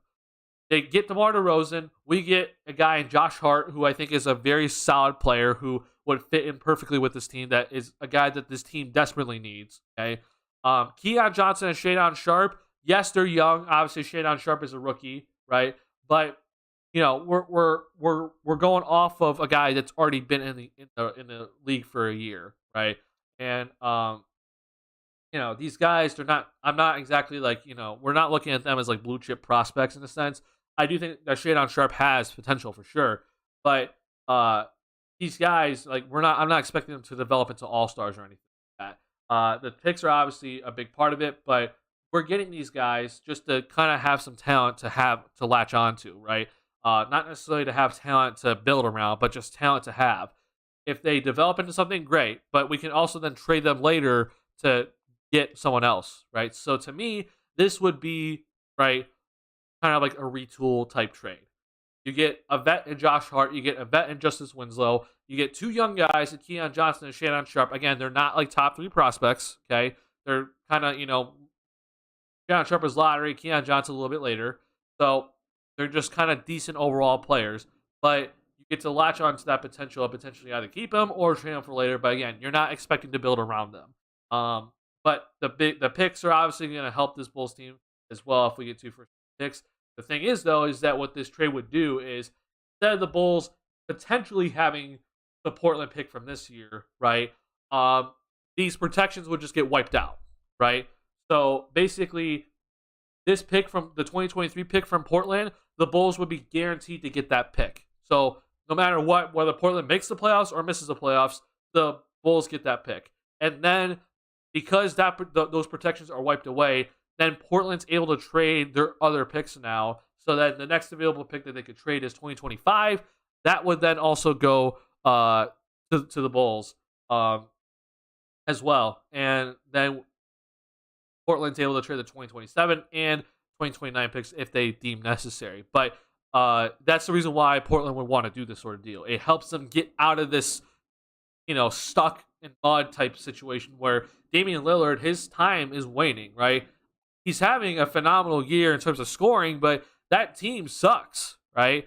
And if they're not going to hit that rebuild button, which I don't expect them to do, then they got to use their draft picks. But right now, they can't trade any draft picks right now. So they're stuck. They don't have anything to trade right now. So I guess we can talk about Anthony Simons, but they're not trading him. So this deal would help them move forward with Damian Lillard, but also give them draft picks to start to be able to use in future trade ideas. So I just think that that's a possibility. I personally would do this deal, but I don't know if the Bulls front office would do this deal. Jimmy Levine, give you Killian Hayes. Yeah, no shot. What's going on though, Goat? I like this trade. Has this trade gained any traction happening, or is it just a talk? No, this is just talk. This was just talk from Morten Stig Jensen. He's a guy that is pretty well known in the NBA for podcasts and also being part of Forbes and stuff like that. So he's a guy that is just kind of well known, that he's just kind of drawing up trades, in his free time, and thinks that this is a potentially good idea moving forward. But yeah, there's no traction on this. There's nothing been reported about this. I don't expect Portland to even be interested right now because they're dealing with their own crap that they need to figure out. But yeah, this is just something just to keep in mind. As maybe it doesn't happen at the trade deadline, but it could happen in the offseason, right? And it wouldn't be this trade specifically because Justice Winslow is not under contract, but this would be the framework, right? And maybe it gets revisited. So, not saying this is happening. I never say that about trades, but I just think that this is a potentially good idea for this Bulls team. Also, I've talked about, like, I keep going back to Salty Solutions saying, like, he hasn't seen a trade that gives the Bulls like a retooling option. Like, I drew up the trade also for Jakob Poeltl. Okay? It would involve Nikola Vucevic and trading a first round pick to get him. But basically, though, that's a retooling type trade. That's not a rebuilding type trade, right? Getting Jakob Poeltl for Nikola Vucevic, that's a retool, right? So I think that I've given out a pretty decent amount of like retooling trades here. And I specifically have done that. I can draw up easily like a full-out tankathon for the Bulls, right? Trade Zach for, a bunch of young guys and all these picks, right? And trade DeMar DeRozan for the same thing, right? We don't even get any solid role players in return. It's just a bunch of young guys in return and a bad contract, right? I can do that, but to me, with this Bulls front office, they're not going to do that. They're looking to retool it. So I've been mostly showing retooling opportunities, right? The Phoenix Suns truly believe that Chris Paul's time is, dying, and they need to go out and get another guy. I grew up that Cam Johnson trade, and to me, that's a retool, right? Cam Johnson's 26. You're not going to rebuild around Cam Johnson, right? And you get Landry Shamet as well, who's a decent player. So that's a retool. And I feel like I've been kind of consistent with that. And I see it also all the time on Twitter, in my opinion, that I see Bulls fans kind of putting up retooling opportunities for this. I've been looking around. There's obviously some that don't make any sense, right? But I'm picking the ones to me that do make sense and showing to you guys and explaining why it would. Give me a second, I need to grab it.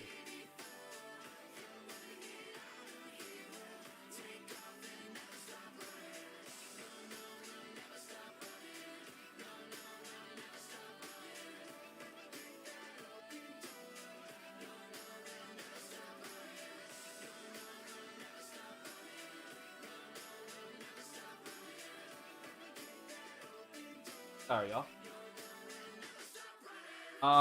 And then I'm gonna even show you a trade that I brought up before that I think is also a retool. Okay, this is the trade with the New York Knicks. Okay, now people have said to me that the Bulls aren't getting this deal. I would disagree in a sense, but basically this trade would be you trade Nikola Vucevic to the New York Knicks. The Bulls get Evan Fournier and Cam Reddish back, and then they'd also get a first-round pick back. I'm willing to say a first-round pick at this point because Vucevic's played really well recently. This would be a retool. Obviously, the big part is Cam Reddish, right? But again, he's not necessarily like a guy that is like you build around and you're not full-out tanking roster. Cam Reddish is a guy that can help now, but can also develop into something a little bit better in the future. Evan Fournier's, his contract is rather large, but he brings shooting to a team that needs shooting. He's also a veteran presence. I'm not expecting the Bulls to keep him around for too long, but he would be here for the rest of this season and the next season. But that would be it. So yeah, this would also, in a sense, be a retooling type trade, right? I wouldn't be opposed to this sort of deal either. What player from Detroit would you like to trade? I'm a Pistons fan. You're a Pistons fan, so there's not really a lot that I like on Detroit. I think obviously the big person is Bojan Bogdanovic, and this dude's getting traded no matter what. But I've gone through this so many times. The Bulls can't trade for Bojan Bogdanovic unless you're trading Patrick Williams, which I'm sure that you as a Detroit fan would love that. But me as a Bulls fan, I'm going to say no to that. So I do apologize to you about that. But yeah, I'm not exactly that high on that many guys for you with Detroit. Like Kate Cunningham's obviously, not he's untouchable. Jaden Ivey, he's untouchable, right? I'm also gonna put Jalen Duren as untouchable, and those are like the three guys that I'm like, I would like to get. But other than that, I'm not trading for Alec Burks and his money. Marvin Bagley and his money, you guys can keep that. The one person, if I'm not trading for Bojan Bogdanovic, it would be for Nerlens Noel, but a trade for that would be kind of rough to kind of form. And I'm not trading Kobe White. Like, this would be the simple stuff, but I'm not doing that. So maybe a thing that involves Andre Drummond and something else, right? But it'd be very hard to work out a trade for this. Unless you guys are taking Vucevic, which I don't really expect you guys to take. You'd have to like send us back like Corey Joseph, and, probably Alec Burks in that scenario, right? So yeah, Boyan won't be traded. The Pistons already said he won't. I'm willing to beg to differ. I think Boyan could be traded. I think a lot of teams are calling for him right now. I did see that Boyan has said that he wants to stay, but if you're the Detroit Pistons, okay, like as much as I like Bojan Bogdanovic, like it honestly just doesn't make any sense just to keep him around. Okay, I think you can kind of find that veteran presence kind of every single year, and if I'm a Pistons fan, I personally want the draft assets that I could get for Bojan. But I'm not. I'm not in the front office, obviously, but like, I feel like Bojan is the guy that like a lot of contending teams right now are saying like we want him, right? And just saying, like, as a Bulls fan that has gone through the Garpax era in the front office, they'll say one thing and then they'll go and just do the opposite, okay? They'll say we're keeping Jimmy Butler, then they go and trade him. They'll say we're getting younger and more athletic. We signed Dwayne Wade and Rajon Rondo. Like, yeah, front office has said that. Your front office has said that. I believe it's Troy Weaver in charge of your guys' front office. To me, I don't personally buy too much into it. I'll believe it once the trade deadline's over. I'll say that. Because to me, Bojan's going to get a lot of traction because if you just look around the league right now, like I've always said it because there's a lot of parity right now in the league. I think every single team that believes that they're a contender, they all believe that they need something, okay? So, for example, the Boston Celtics, I think they need size. They need a backup big man. Andre Drummond, maybe, right? The Milwaukee Bucks, I think they're looking at themselves like, we need another scorer, okay? Because Chris Middleton and his health is very much in question right now. But we need another scorer that can help out this team. Philadelphia, we need a backup big man, okay? If you're Brooklyn, you're saying we also need a backup big man, right? If you're Cleveland, they're saying we need a small forward. They've been looking for a small forward for a long time. Bojan Bogdanovic, for example, is a small forward that can fit in perfectly. That Cleveland team needs shooting desperately. They're like, yeah, we can get the guy Bojan Bogdanovic and just have him slide right in. That would be perfect for them. If you're Denver, for example, I think you can always add to your bench, and Bojan can come off the bench as well. That's a guy, right? If you're Memphis, I've always said with Memphis that they need like a second, like, I guess in a sense, I just don't think Memphis is ever a contender until they go get like a true second star. But if you're not going to get that, I think they need a little bit more size as well. Clippers, they need size. Golden State, they need size. Dallas, they just need another guy next to Luka, right? New Orleans is suddenly down to 8th in the standings when they were just 4th a couple of days ago. But I feel like with them, they're constantly looking for defenders, right? So I just think no matter what, like every single team that believes they're a contender, they need something, and a guy like Bojan can help fill that for a lot. Sending New Orleans and Sadiq a Brooklyn 2024 first round pick for Andre Drummond and Patrick Williams. Appreciate the call. No thanks. I want to keep Bojan, but we signed up for 2 years. Oh, I'm aware. Like, yeah, I'm aware that he signed up for 2 years. I just think that if you're going to get the most value from Bojan Bogdanovic, you go ahead and you train him now, because right now is where his value is at its highest, okay? But who knows? Like I don't know. I don't know exactly what Troy Weaver's thinking, but where's the Troy?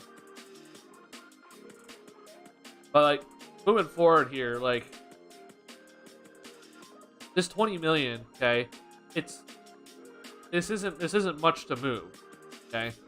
You can very easily go ahead and move on from this money, and I feel like as each year passes by with him, because he is 33 right now, that his value is just going to continue to decrease. So to me, it's trade Bojan now because his value is at its very highest. Because he's under contract for 2 more seasons after this year, and he's at his youngest age he'll be right now.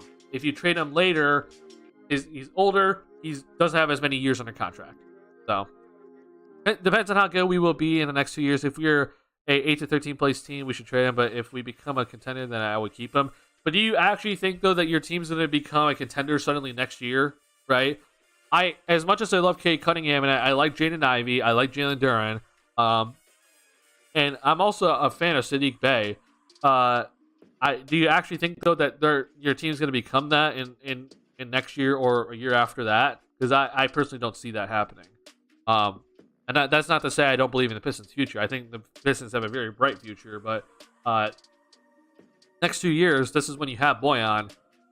If you keep him, I just don't see that happening, right? So to me, it's move him now. But yeah, And maybe it's not necessarily this trade deadline. You can move him in the offseason as well. That's also a very good possibility where you move him in the offseason and he still has 2 years under contract, right? That's still a good decision, I think. Not really if we get Wemby, maybe. Even if you get Wembanyama, I still don't know if you're a contender. Like I could see you guys being like a 6 seed, right? But I feel like you would need a few more years with Wembanyama to officially become a contending level type team. I believe Wembanyama is going to be very good when he comes into the NBA, but I don't think he's going to be at the superstar level just yet. I would kind of have to wait until like maybe year 3 or 4 with him to kind of get that. But yeah, I mean, at the end of the day, Troy Weaver is the guy making the big bucks, and I don't make the big bucks, right? So he'll make that decision. But I personally, I would trade Bojan now or this upcoming offseason. That's when I would trade him. If you don't trade him, then you know what? That's your guys' decision, and you guys can figure that out. I'm sure you can still trade him later if you don't decide to trade him now or during the but I just think that this is the time that you would get the most return for him. I just don't think that's a bad decision. But yeah, if you guys get Wembanyama though, like obviously there's a big possibility of this happening. I do think that the Houston Rockets they might get a little bit of help, if you know what I'm saying, from the NBA, because maybe I'm wrong, but Houston got kind of screwed the past couple of drafts, right? So I'm just kind of thinking to myself that it's their time to get the #1 overall pick. But if you guys get Wembanyama, that will be very interesting to watch. What will be also interesting to see is, let's say you guys get #2, right? I think you draft Scoot Henderson, and that I think is going to be very interesting, because I brought this up earlier in this stream. You always draft based off potential. Okay, you never draft based off of need. So if you don't draft Scoot Henderson because it's like, oh, we have Cade Cunningham, we have Jaden Ivey, we don't need a guard. Like, to me, that is an absolute travesty if that ever happens. Okay, I always say, Portland Trail Blazers, they decided not to draft Michael Jordan because they had Clyde Drexler. Okay, they're like, we don't need a shooting guard, we're fine. Well, look what that turned into. So I feel like what's going to be very interesting to watch is, if you guys get #2 and you're gonna, have to choose between Scoot Henderson and whoever the hell, like, to me, you still draft Scoot Henderson and then you have to figure out the rest later. Like, to me, then maybe Jaden Ivey's the odd man out, and I think that's fine. It's just that I would hope that Detroit doesn't mess that up and just draft someone else based off of need.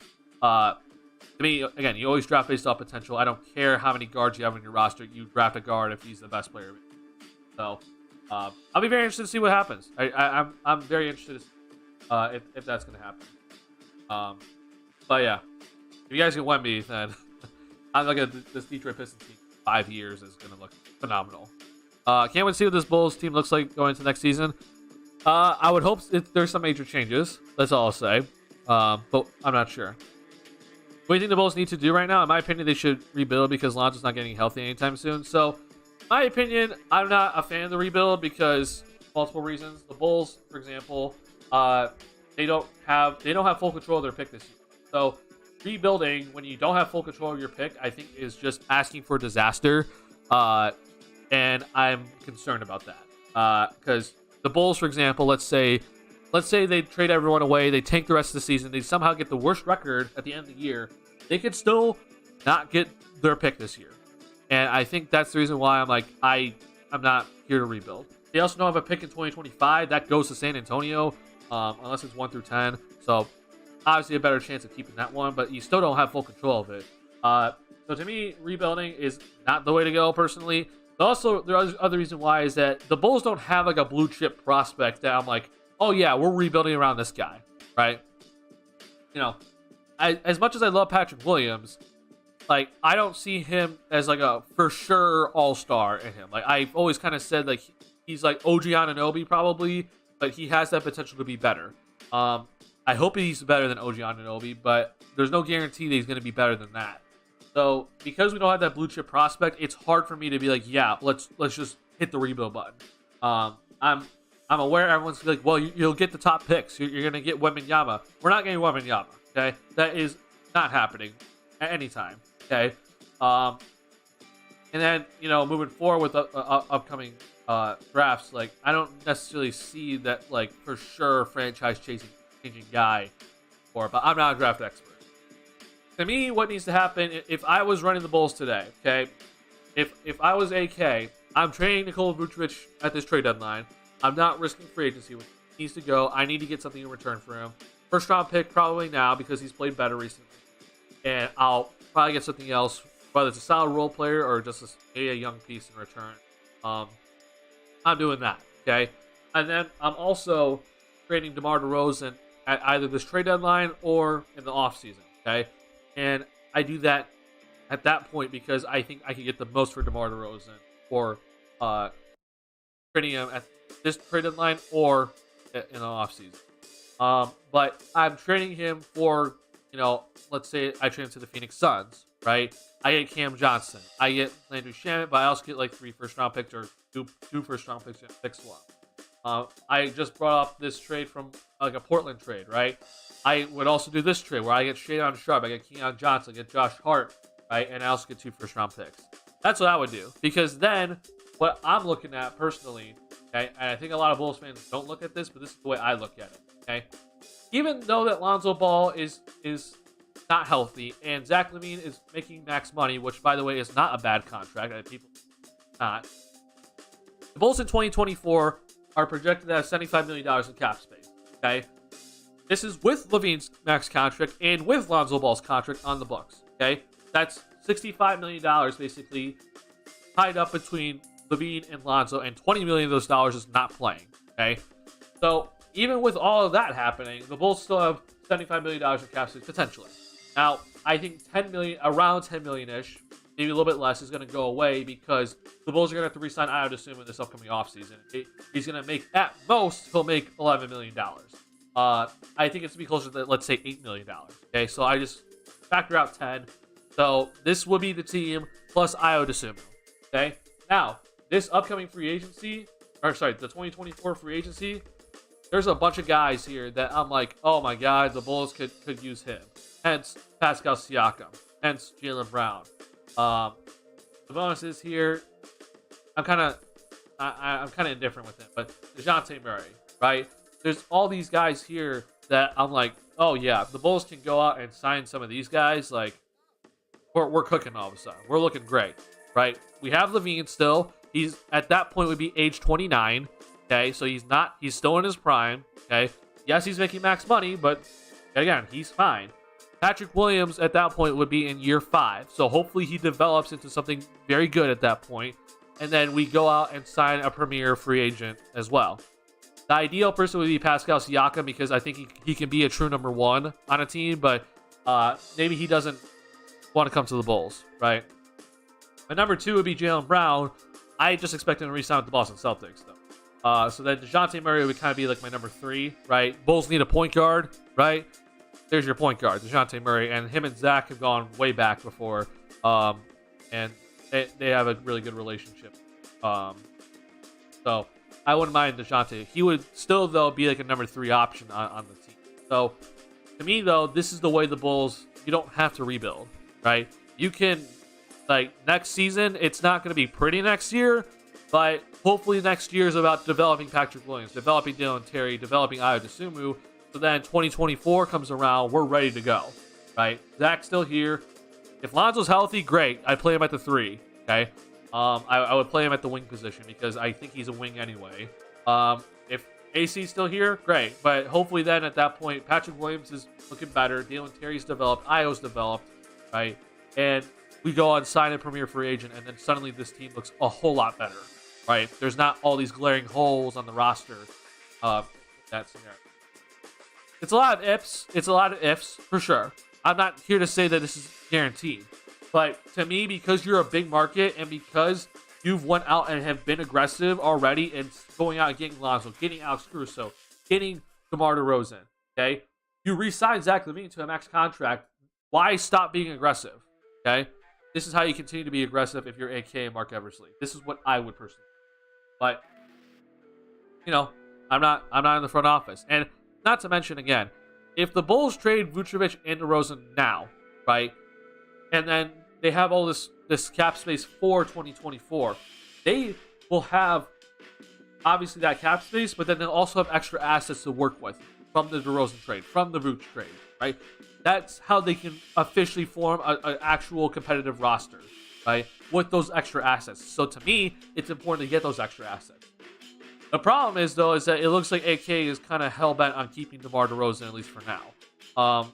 If that's the case, it kind of hampers the Bulls' ability to kind of do my plan. It doesn't full out ruin it, but I think it kind of limits the ceiling a little bit of the team. And I just don't know how many years DeMar DeRozan has left of playing high-level basketball. I'm aware that I think his game is going to age gracefully, but I don't know if he's going to be able to still put up 26 points per game next year or the year after that, right? So that's going to be the big question to me is AK willing to move on from DeRozan? That'll be the big test. It'll be sad to see DeRozan go for sure, but it's, to me, in the best interest for the team. That's what I would do. That's just the way I would run this team. I'm not saying it's going to 100% work. I'm not saying that this is 100% going to happen, but this is just the way I would run it. The reason why I think that there is a legitimate possibility of this happening, though, is because Jaylen Brown, for example, like I do think that he is returning to Boston, but if you do not know, Jaylen Brown, for him to get his max contract, he has to go through free agency. Okay, he's not making as much money right now, so therefore Boston can't just give him a max contract extension. Okay, so because he can't get that max contract extension, he has to go through free agency to get that max contract that he wants. Hence, it gives opportunities for other teams to call him up and try to lure him away from Boston.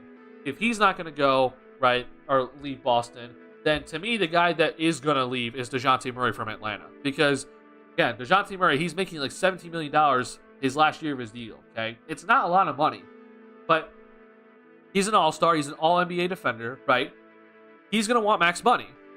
And for him to get max money, he can't get it from Atlanta via extension. It's the same thing that the Bulls went with Zach LaVine. Because Zach was only getting paid $19.5 million, they couldn't offer him a max contract extension because of how the rules are. You're only allowed to offer 175% of the previous player's salary. So DeJounte, for example, he's not making that much money, hence he can't be offered a max contract. So he has to go through free agency to get that max deal. And to me, him and Trae Young are not working out in Atlanta whatsoever. And I think DeJounte wants to go back to playing point guard again.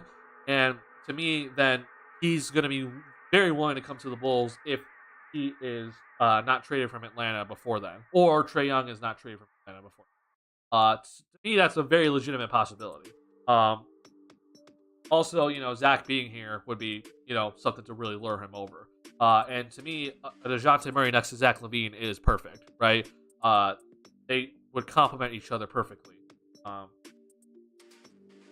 It's not Pascal Siakam, it's not Jaylen Brown, but it's still a very, very quality all-star player that you're getting, and I think helps this team tremendously for moving forward because he'll be signing at age 27, right? We'll have him in his prime. We have years to kind of figure it out as well, because Zach is also locked up for at least 2 more after this year. So I just think that this is the way to do it personally. I know a lot of Bulls fans are all about rebuilding, and I'm aware of it. I'm aware how many Bulls fans want Wembanyama, want Scoot Henderson. I've always said, though, that with rebuilding, hence what we saw in the Gar Pax era, a lot has to go right for the Bulls to rebuild correctly. And sure, a lot has to go right here, right?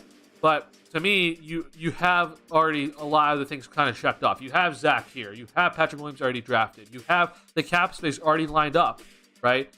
What matters then is just getting these guys to come here. With rebuilding, there has to be a lot that has to go correctly, right? You have to obviously draft correctly. You need to have lottery luck, which is never on the Bulls' side, right? And then these guys have to not have career-ending injuries like we're seeing with Lonzo Ball. So there's a lot in my head that has to go right in a rebuild. And I don't think it's going to work out the way that Bulls fans think it's going to work out. Because I'm just shocked to see Bulls fans suggest a rebuild when we just went through a rebuild and saw that it got nowhere in 5 seasons. Okay, why would we want to rebuild again? Rebuilding, I mean, I feel like, Sacramento, they finally got out of the rebuilding stage and they're finally just trying to put it together. And that's after trading Tyrese Halliburton, right? If they just kept rebuilding or going through the rebuild timeline, I still think they're stuck in Sacramento hell down here, okay? Like, I don't think there's an excuse for it, but I just think that's how it is. So, this is the reason why I'm like, I'm here to not rebuild. I'm here to win now. I'm here to build a team and be aggressive and get star free agents because this is the city of Chicago. This is a big market. This is the Chicago Bulls. It's a global brand. You should be able to get guys to come here easily. I'm shocked that the previous front office couldn't do it. It just shows you how incompetent they were. So AK, like, there's been bad decisions you've made with this team. There's bad trades that you've made. Well, if you can show me that you can lure big-time free agents to come here, then I'm willing to wipe away those bad decisions, right? Because at the end of the day, that's more important, right? Is getting these guys to come here. Thing is, I can't really think of many realistic trades, and Bulls could go in many different directions, for sure. And this is the reason why we're just kind of stuck here waiting, right? I'm giving you multiple realistic opportunities or multiple realistic trade options, but I'm not in the front office. I don't know. I truly don't know what's going to happen, and I don't think we're going to find out what AK and Mark Eversley are thinking until it actually happens, right?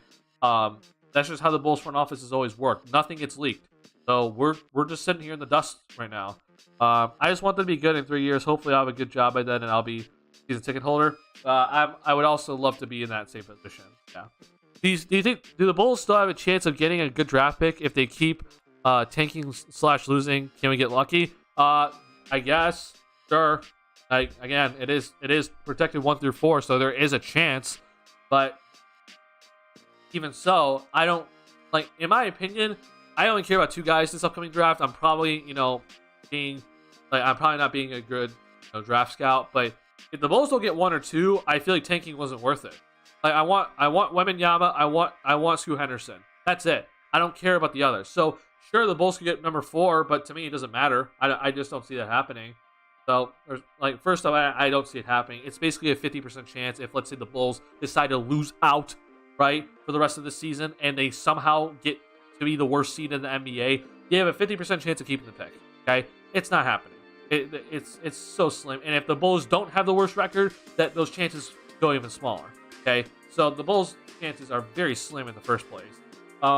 But even if let's say we get the worst record and then we fall to 4, which is again a very big possibility, like, me, it wasn't worth it.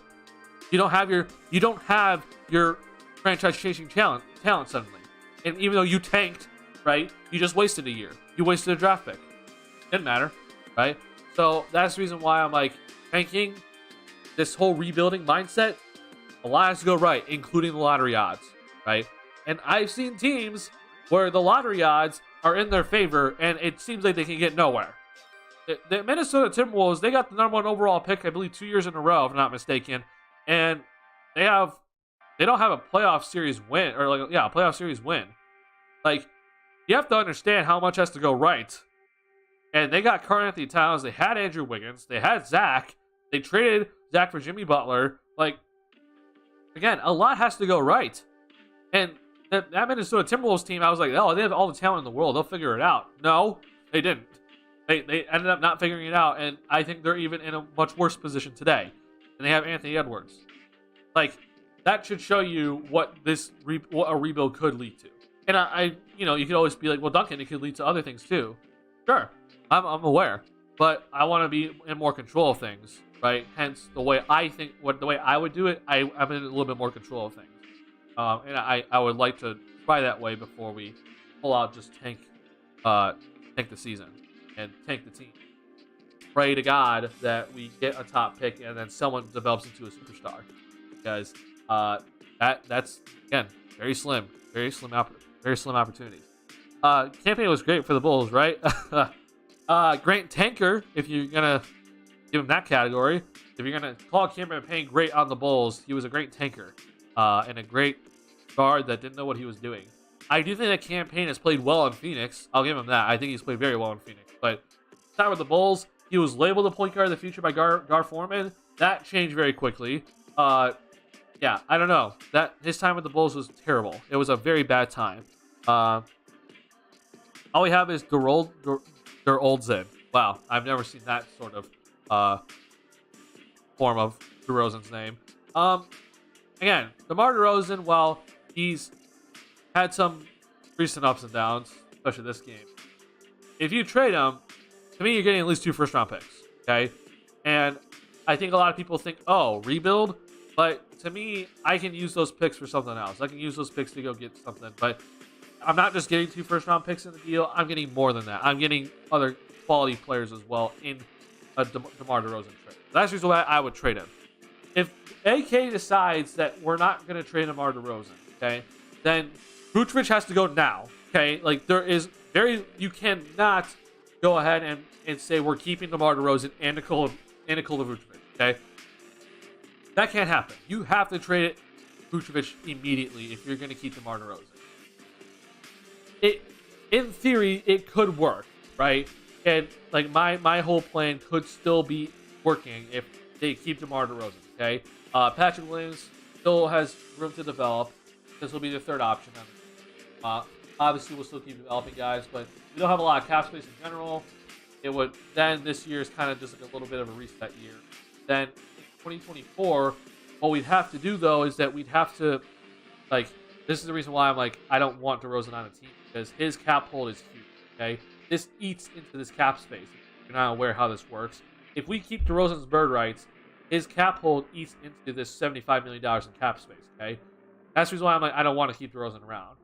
There is a way, though, that we could let go of DeRozan's bird rights, get rid of his cap hold, get the $75 million in cap space, use it, and then re-sign him.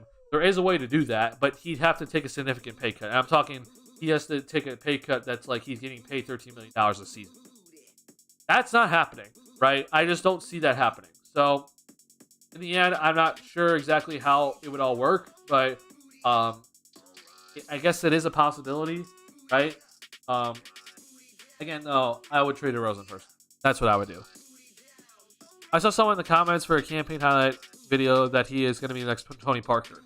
Well, that person needs to go get checked to see if he is mentally ill. That is ridiculous, and that is a disrespect to Tony Parker, Hall of Famer. I keep thinking about how I saw someone post on Reddit that we can re-sign Vooch for $9 million. Okay, who is that? And if you don't mind it, I would also like a link to that just to see the stupidity from that person. Miles Turner just got paid. Okay, Vucevic is getting paid at bare minimum $20 million. I expect him to want more. He's getting paid $22 million this season. I think he wants a pay raise. Okay, he is not going to be getting paid $9 million. Okay. Whoever thinks that does not understand how this works, okay? And I guarantee you that that same person that said that also thinks that Zach LaVine should be only paid $25 million, okay? That just shows you how much that Jerry Reinsdorf has ruined Bulls fans into being cheap. We as Bulls fans call Jerry Reinsdorf cheap, but then we see Bulls fans say cheap things, say cheap ideas, say cheap trade or say cheap contracts for a player that doesn't deserve a cheap contract, okay? That shows you how much Jerry Reinsdorf has screwed over this Bulls fan base, and I need Bulls fans to get out of the 90s and get out of the Jerry Reinsdorf mentality. Because you're going to call Jerry Reinsdorf cheap, then don't tell me that Zach LaVine should be paid only $25 million, because that's cheap as hell. He's not supposed to be paid $25 million, okay? He's supposed to be paid a max contract, and it's all right that we give him a max contract. We're not in the 90s anymore, okay?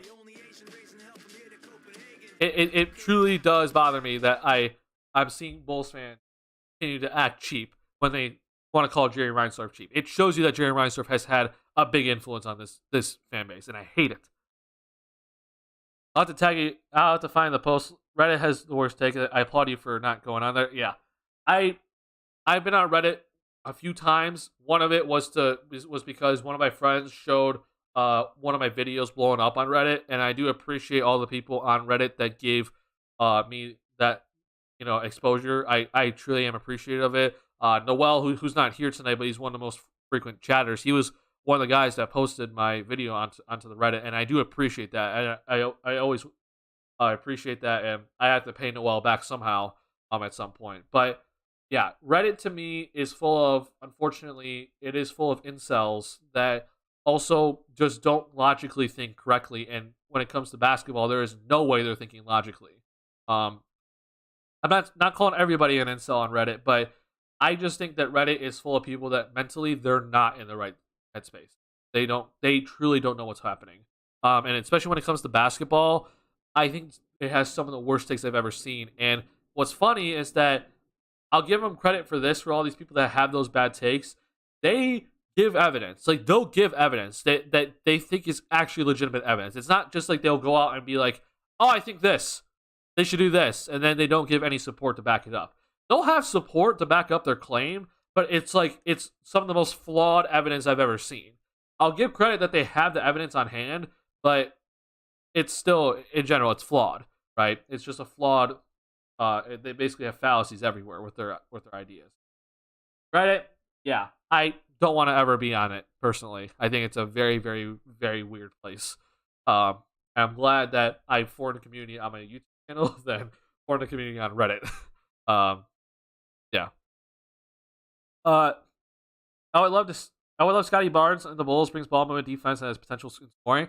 I would love Scotty Barnes as well. I just don't know how he gets here, and I don't see the Raptors giving him up. So yeah, I would love Scotty Barnes for sure. But yeah, he's not going to be on the Bulls anytime soon. It'll be interesting to see what the Raptors do. It seems like suddenly there's a lot of talk about OG Anunoby getting traded. I think that's good for them personally because they have that lineup of Siakam, OG, and Scotty. They all play the same position. They're all clumped together. So yeah, I just think that that's going to help Scotty kind of, like, he's played better recently. Like, his January numbers look a lot better, but it opens up now freedom to allow him just to kind of play his game and not be like forced into like the point guard position or the center position. And he could just be Scotty, right? Yeah, I'll send him an Amazon package. Yeah, it's not.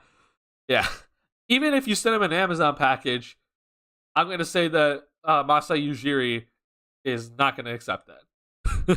You hit the nail on the head with that one. Yeah, I unfortunately think that's just what Reddit is. I'm going to avoid that as much as possible. I might have to at some point in my career have to be on Reddit, but to me, I'm just going to avoid it as much as possible. I say fire the coach. Bulls have too much talent to suck so much. Hey, I'm in agreement with you right now, but that's not happening. The Bulls just signed Billy Donovan to an extension, so he's not getting fired anytime soon. I think this is one of the biggest mistakes of AK, and I mostly defended AK for what he's done, but to me, this is just a flat-out mistake that can't be defended. To me, this should have been an evaluation year, Billy Donovan, and instead you just give him an extension. Not good at all. And I'm going to give Billy Donovan credit for the defense, which, again, the Bulls defense has been consistently in the top 15 all season. So it's not down in the bottom third, which it was last year. Okay, I'll give Billy Donovan credit for that because the Bulls defense has improved, but the Bulls offense has significantly dropped off, and to me, that's also on Billy Donovan. And there's also a lot of other issues going on. I think people always complain about Billy Donovan's rotations. I'm mostly upset about his play calling, his offensive scheme, his lack of willingness to make adjustments throughout the game. Like, there's just stuff going on where I'm like, boy, you got to do better as a coach. And he's been a coach long enough in this league where some of these mistakes are just bad. Bulls were great in the first quarter today, but then dropped off bad. Yeah, and of course, Billy Donovan, when the Clippers made that run in that second quarter, he's just kind of there, just like, all right. Like, he'll call timeout and stop the momentum, but it's like, I didn't see an adjustment, right? There's no adjustment being made. It's just like, okay, it's like, hey, focus up. We got to make sure that we defend it with intensity. We got to make sure we do good offense. All right, get back out there and do your work. It's like, okay, let's at least try to figure out what's happening, right? Let's figure out what's happening and why this team is suddenly on a run. Okay, what can we change to make sure that they don't continue this run? And they didn't do anything about it, right? They kept turning the ball over. The defensive intensity was messed up. We saw guys start gambling a little bit too much on that run. Like, that just shows you that's like, I don't see the adjustments. And look, I'm not saying Billy Donovan doesn't try anything, but his adjustments clearly don't work, right? Or at least they have not worked enough. I have seen some adjustments that have worked. I pointed out, but to me, his adjustments, if he does make any, aren't impactful enough. He has to do better, and I hope that he does better because we're stuck with him, right? At least for the rest of this season and probably next year, and probably a year after that. He should put Andre in the run in the second quarter. I agree. I totally agree with that. And even again, it's not just about putting Andre Drummond in. It's like, okay, how do we stop Zubac? Okay, because Zubac was starting to kill us suddenly in that little run when the Clippers went on. How do you stop Zubac? Right? It wasn't just that him getting offensive rebounds. He was getting pick and roll opportunities. He was getting post up opportunities in the paint. Like, there's so many things that you have to do instead of just, all right, Drummond, get in there. Like, it's not just put in a player and it works. No, you have to, as a coach, adjust. You have to make changes to the game plan. He didn't do that, right? Trading coach is a thing. We've kind of seen it. I don't think we've seen a trade of trading coaches in a long time, though. I always remember the whole, Jason Kidd and Milwaukee Bucks stuff where Jason Kidd was sent to Milwaukee. That I don't think was necessarily a trade. I think that was like a buyout situation where the Bucks they got permission to interview Kidd and then to basically buy out his contract with the Nets and then bring him over. Like that was, they had to give compensation to Brooklyn, but that wasn't a trade, right? That wasn't like a trade. So training of coaches, I think, are something that it happens very infrequently. That I don't expect the Bulls to ever do it, fortunately. It doesn't seem like the coach even calls plays and the defense plays the Ole defense. So the Bulls call plays. I'm aware of their offensive sets for sure. Like I can point out to you the offensive sets, okay? But to me, the offensive sets they don't do everything that I think should happen, okay? So, for example, we've implemented this play of posting of Vucevic a lot, okay? Basically, it's called a punch action. You typically see in a punch action, you see people kind of go like this, right? You'll see people kind of flex, right? That's also another term for it is flex, right? That's a term for NBA play calling. And basically, if I can just pull up a basketball clipboard. So basically, what all right, I want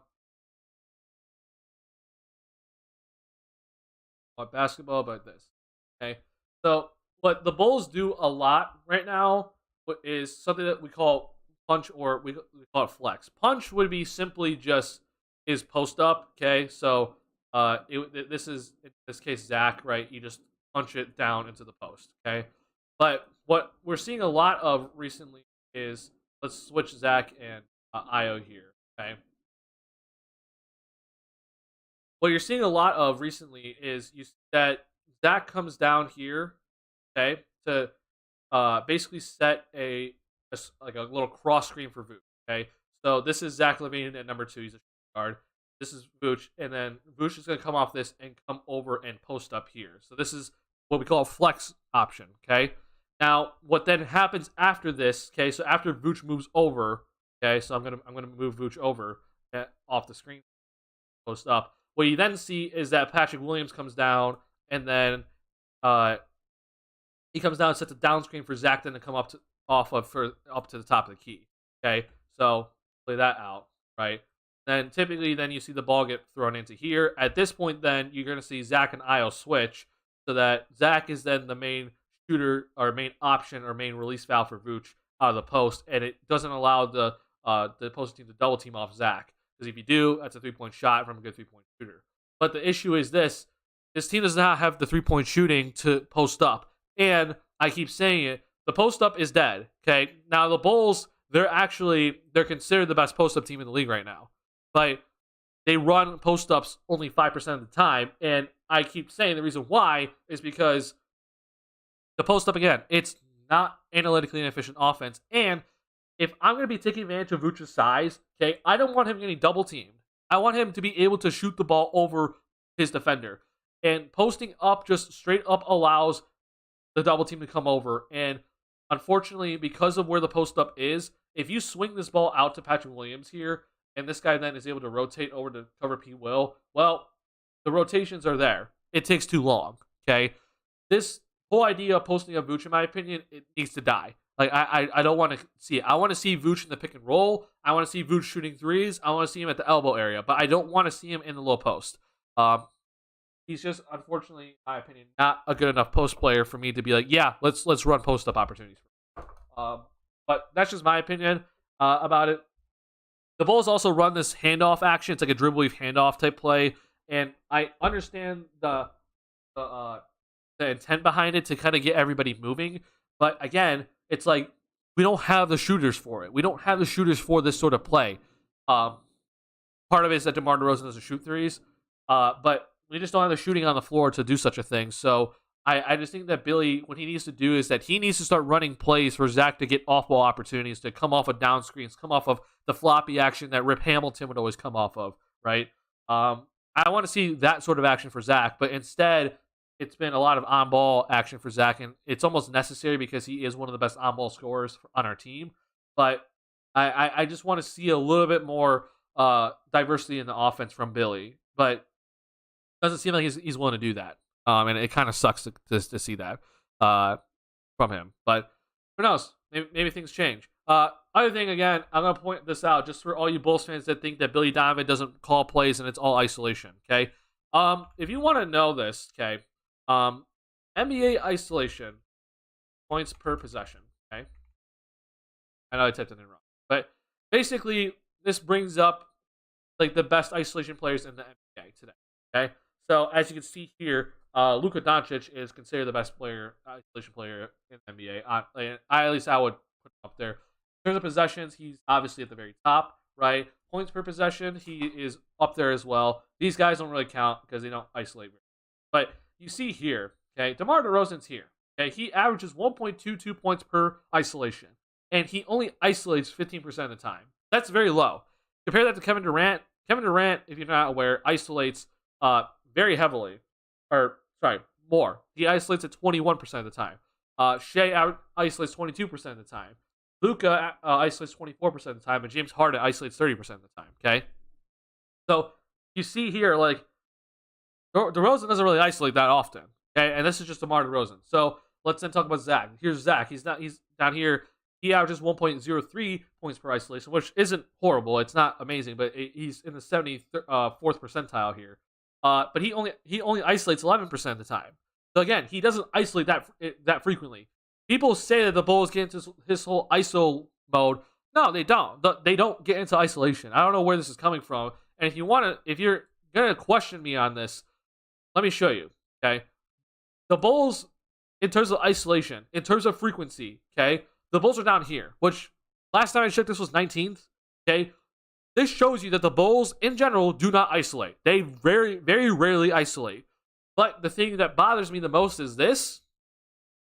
In terms of points per possession, they're the best in the NBA in terms of isolation. The isolation, guys, like, I think people hate it because it's like game slows down, no team ball. I don't care. What gets you points gets you points. And the Bulls, right now, they're the best isolation team in terms of points per possession, but they isolate very infrequently. Compared to the Brooklyn Nets, who isolate pretty frequently, right? They're in top 3 in isolation frequencies, right? They're also up here. So why don't the Bulls use that? Why don't they isolate more? People think that the Bulls isolate. They don't. They truly don't. And I think people are getting that confused with the pick and roll and the handoff plays that the Bulls run. It's much different. Isolation's a lot different game. So to me, I want to see the Bulls actually isolate more. I know a lot of people are going to disagree with me on this, but the numbers say to isolate more, and I'm going to trust the numbers on this one, okay? So, sure, ball movement's great. The Bulls, they're one of the top teams in the NBA in passes per game. The offense has kind of, made them pass the ball a ton. But I'm also here to say that, I'm not saying isolate every possession, but especially down the stretch, to me, the isolation is probably one of your best choices of offense, right? And I'm not going to be opposed if I see DeRozan or Levine isolate at the end of a game. I think that's honestly one of the better decisions to do. instead of trying to run a post up, or instead of trying to run a handoff play, or instead of trying to do a bunch of action on the weak side to try to open up a guy in the corner. Like, don't do that. One of your best ways to score is via the isolation. Do it, right? So keep this in mind, and this is the reason why I'm also criticizing Billy Donovan, because Billy Donovan, in my opinion, had the right intent in mind for the offense. But last year, when DeRozan isolated a ton, okay, if you want to actually look at the difference, okay, the Bulls last year they isolated a lot more, right? I'm not saying it was a lot, like, not saying it's an extreme amount more, but they isolated more. If this would load. But the Bulls last year, offensively, they were better last year. Okay, they were 13th in offense, right? So you see here the Bulls, they isolate a little bit more. They're up here in terms of frequency, about 1% higher, but that's a big difference, right? I don't think that's it's a coincidence that they isolated more and their offense was a little bit better. So to me, it's like, yes, I understand the intent you had in mind of having a pass heavy offense and getting guys involved, but to me, like, at the end of the day, the numbers say what you should be doing, and you should be isolating. And DeRozan isolated all of last year. It worked, and Bulls' offense was better. So, again, I'm not saying isolate as much as Brooklyn Nets, but isolate a little bit more, because it's one of your best offensive opportunities to score, as the numbers say. Because, again, your numbers say you're one of the better teams to isolate. Even last year, the Bulls were the best team in terms of points per possession per isolation. So, take that with whatever you want. Just something to keep in mind. I want to see Billy Donovan kind of understand this a little bit. Modern day basketball, that's how it works, right? I think if, let's say, a coach said to Luka, "You can't isolate," they'd be fired on the spot, right? The isolation is just a part of the game today. It's how it works. So use it when you have the guys that can effectively isolate. DeRozan and Levine, they can effectively do it. Okay. I believe Levine last year was a lot better in terms of isolation. 100% sure.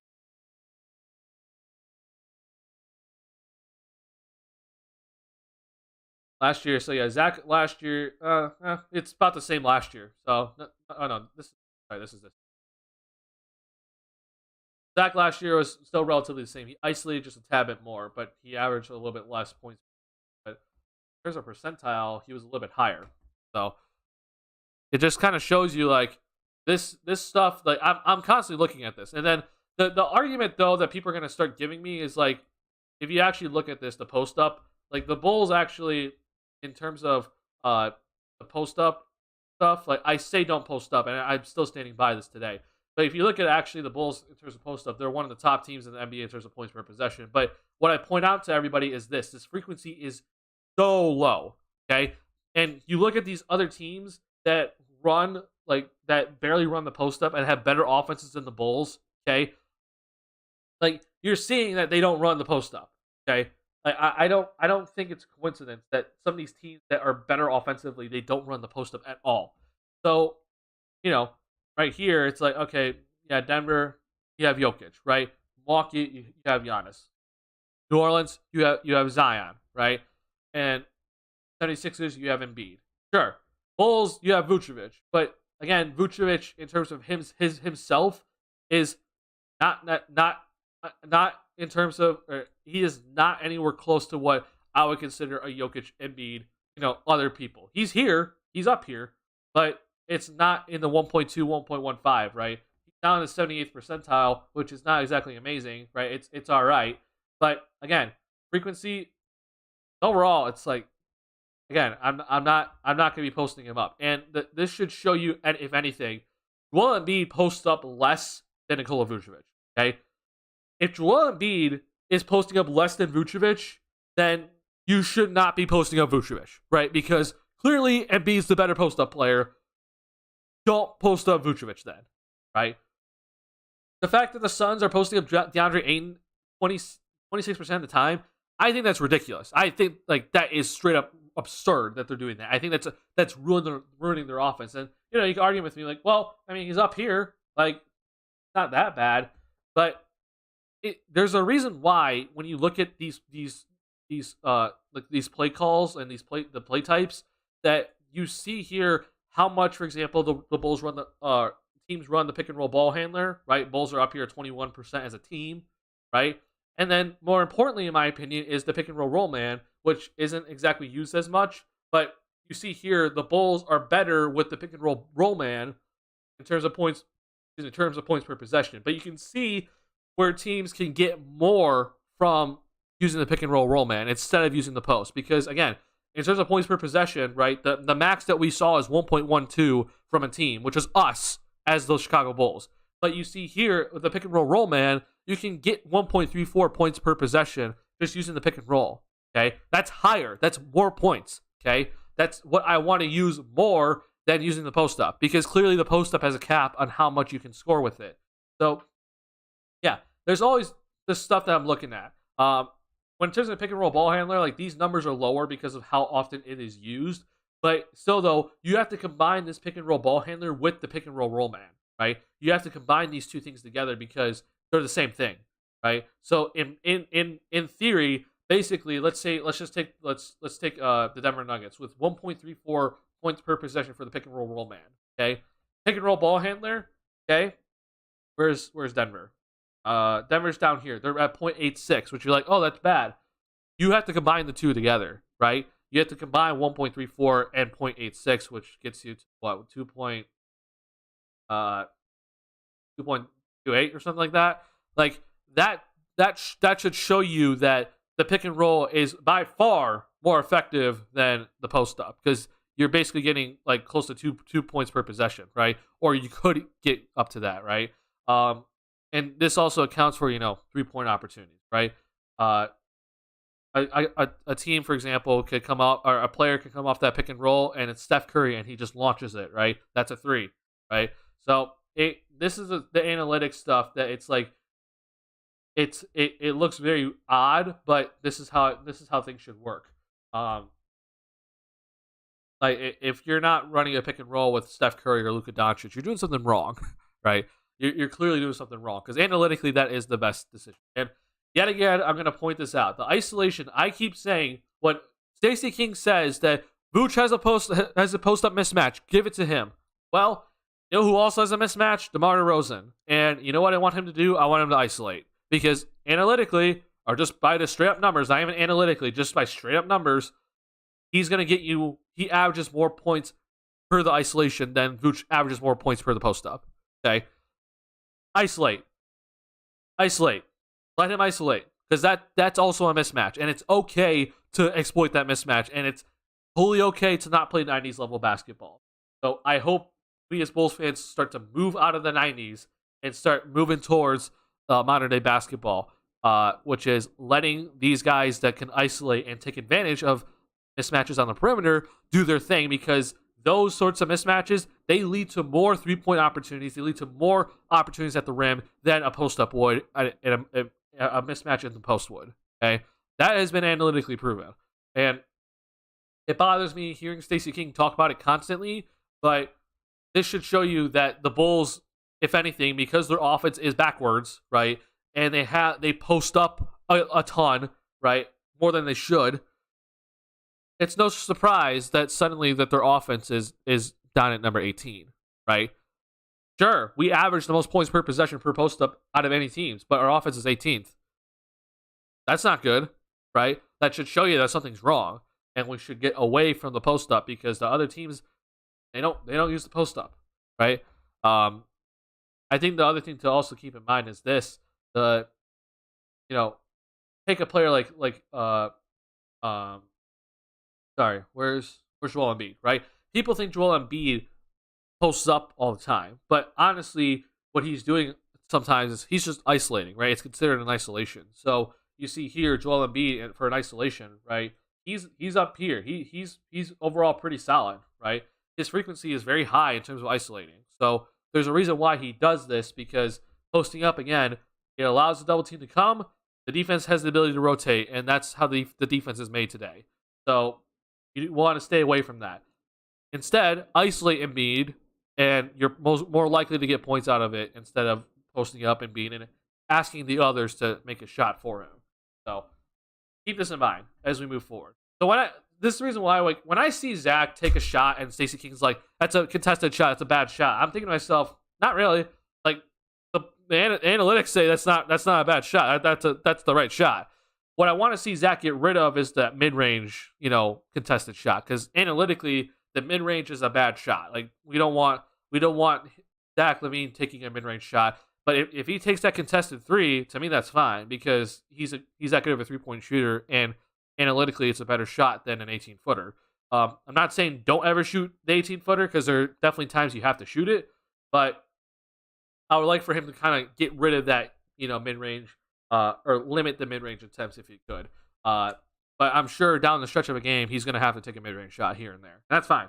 But throughout a game, I would try to limit the mid-range attempts, because he shoots basically what he shoots from mid-range is worse than when he shoots from 3-point range, or it's around the same, right? So you might as well get 3 than get 2 if you just shoot the same percentage, right? So in this game against the Clippers, you see that the Bulls took 24 threes. The Clippers took 44. I think that should show you, if anything, how much the game is different and how much the Bulls are behind with the level of style that they play right now. They're way behind in terms of modern day basketball. They should be shooting at the bare minimum 33s a game. I would like to see that number be up to 35. But you see here, the Clippers, they're shooting 44 threes per night. That's insane, but that's how it works, right? That's the modern day basketball, and they have guys that just launch threes. That's fine. That's totally okay. But for some reason, Bulls fans are like, mid-range, Michael Jordan, mid-range. And I'm like, I love Michael Jordan and what he did, but that's 90s basketball, okay? Like, Kawhi Leonard is a very good mid-range shooter, okay, or mid-range scorer. He launched 8 threes. Sorry, Paul George. He was struggling tonight, and he can hit that mid-range shot. He launched 8 threes. Nicholas Batum, 9 threes. Norman Powell, 7 threes. Okay, and Nicholas Batum, I'm not here to say Nicholas Batum's a sniper, but he launches threes.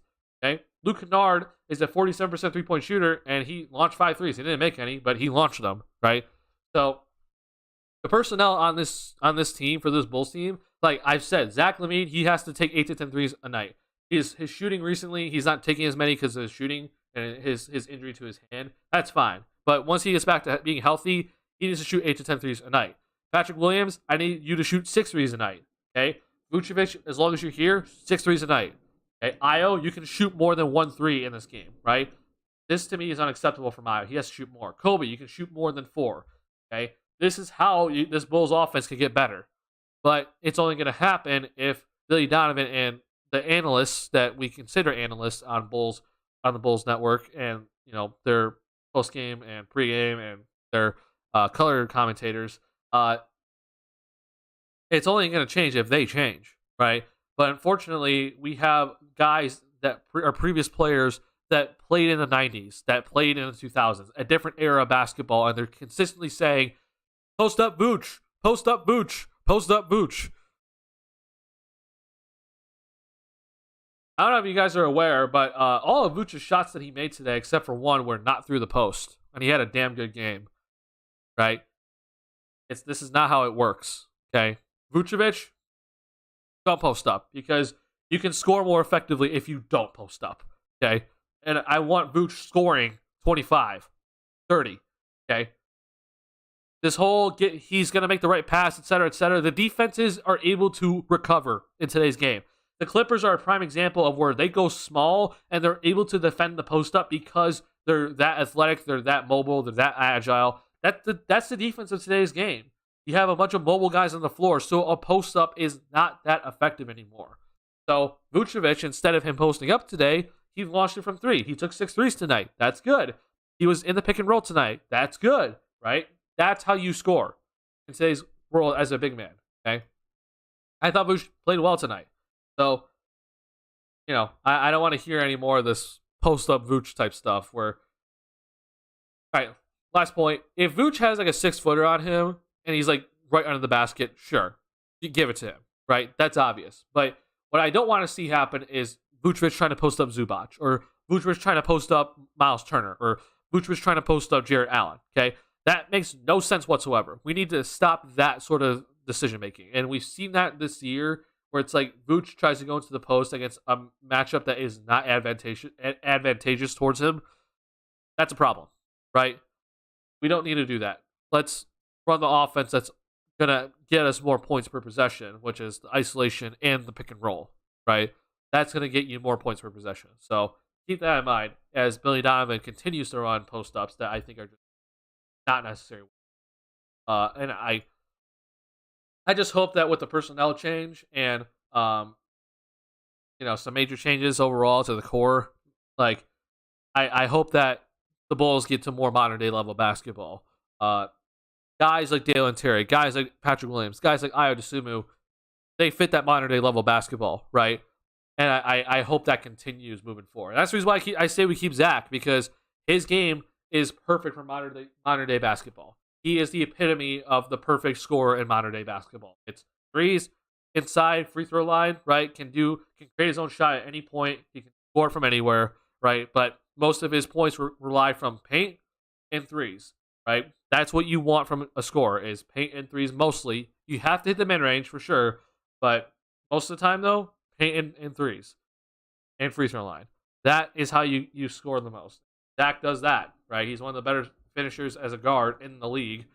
He's obviously one of the better three-point shooters in the league when he's healthy. So do that, right? And I would keep him over anybody. But out of the big three, I should say. But that's just it. That's just me.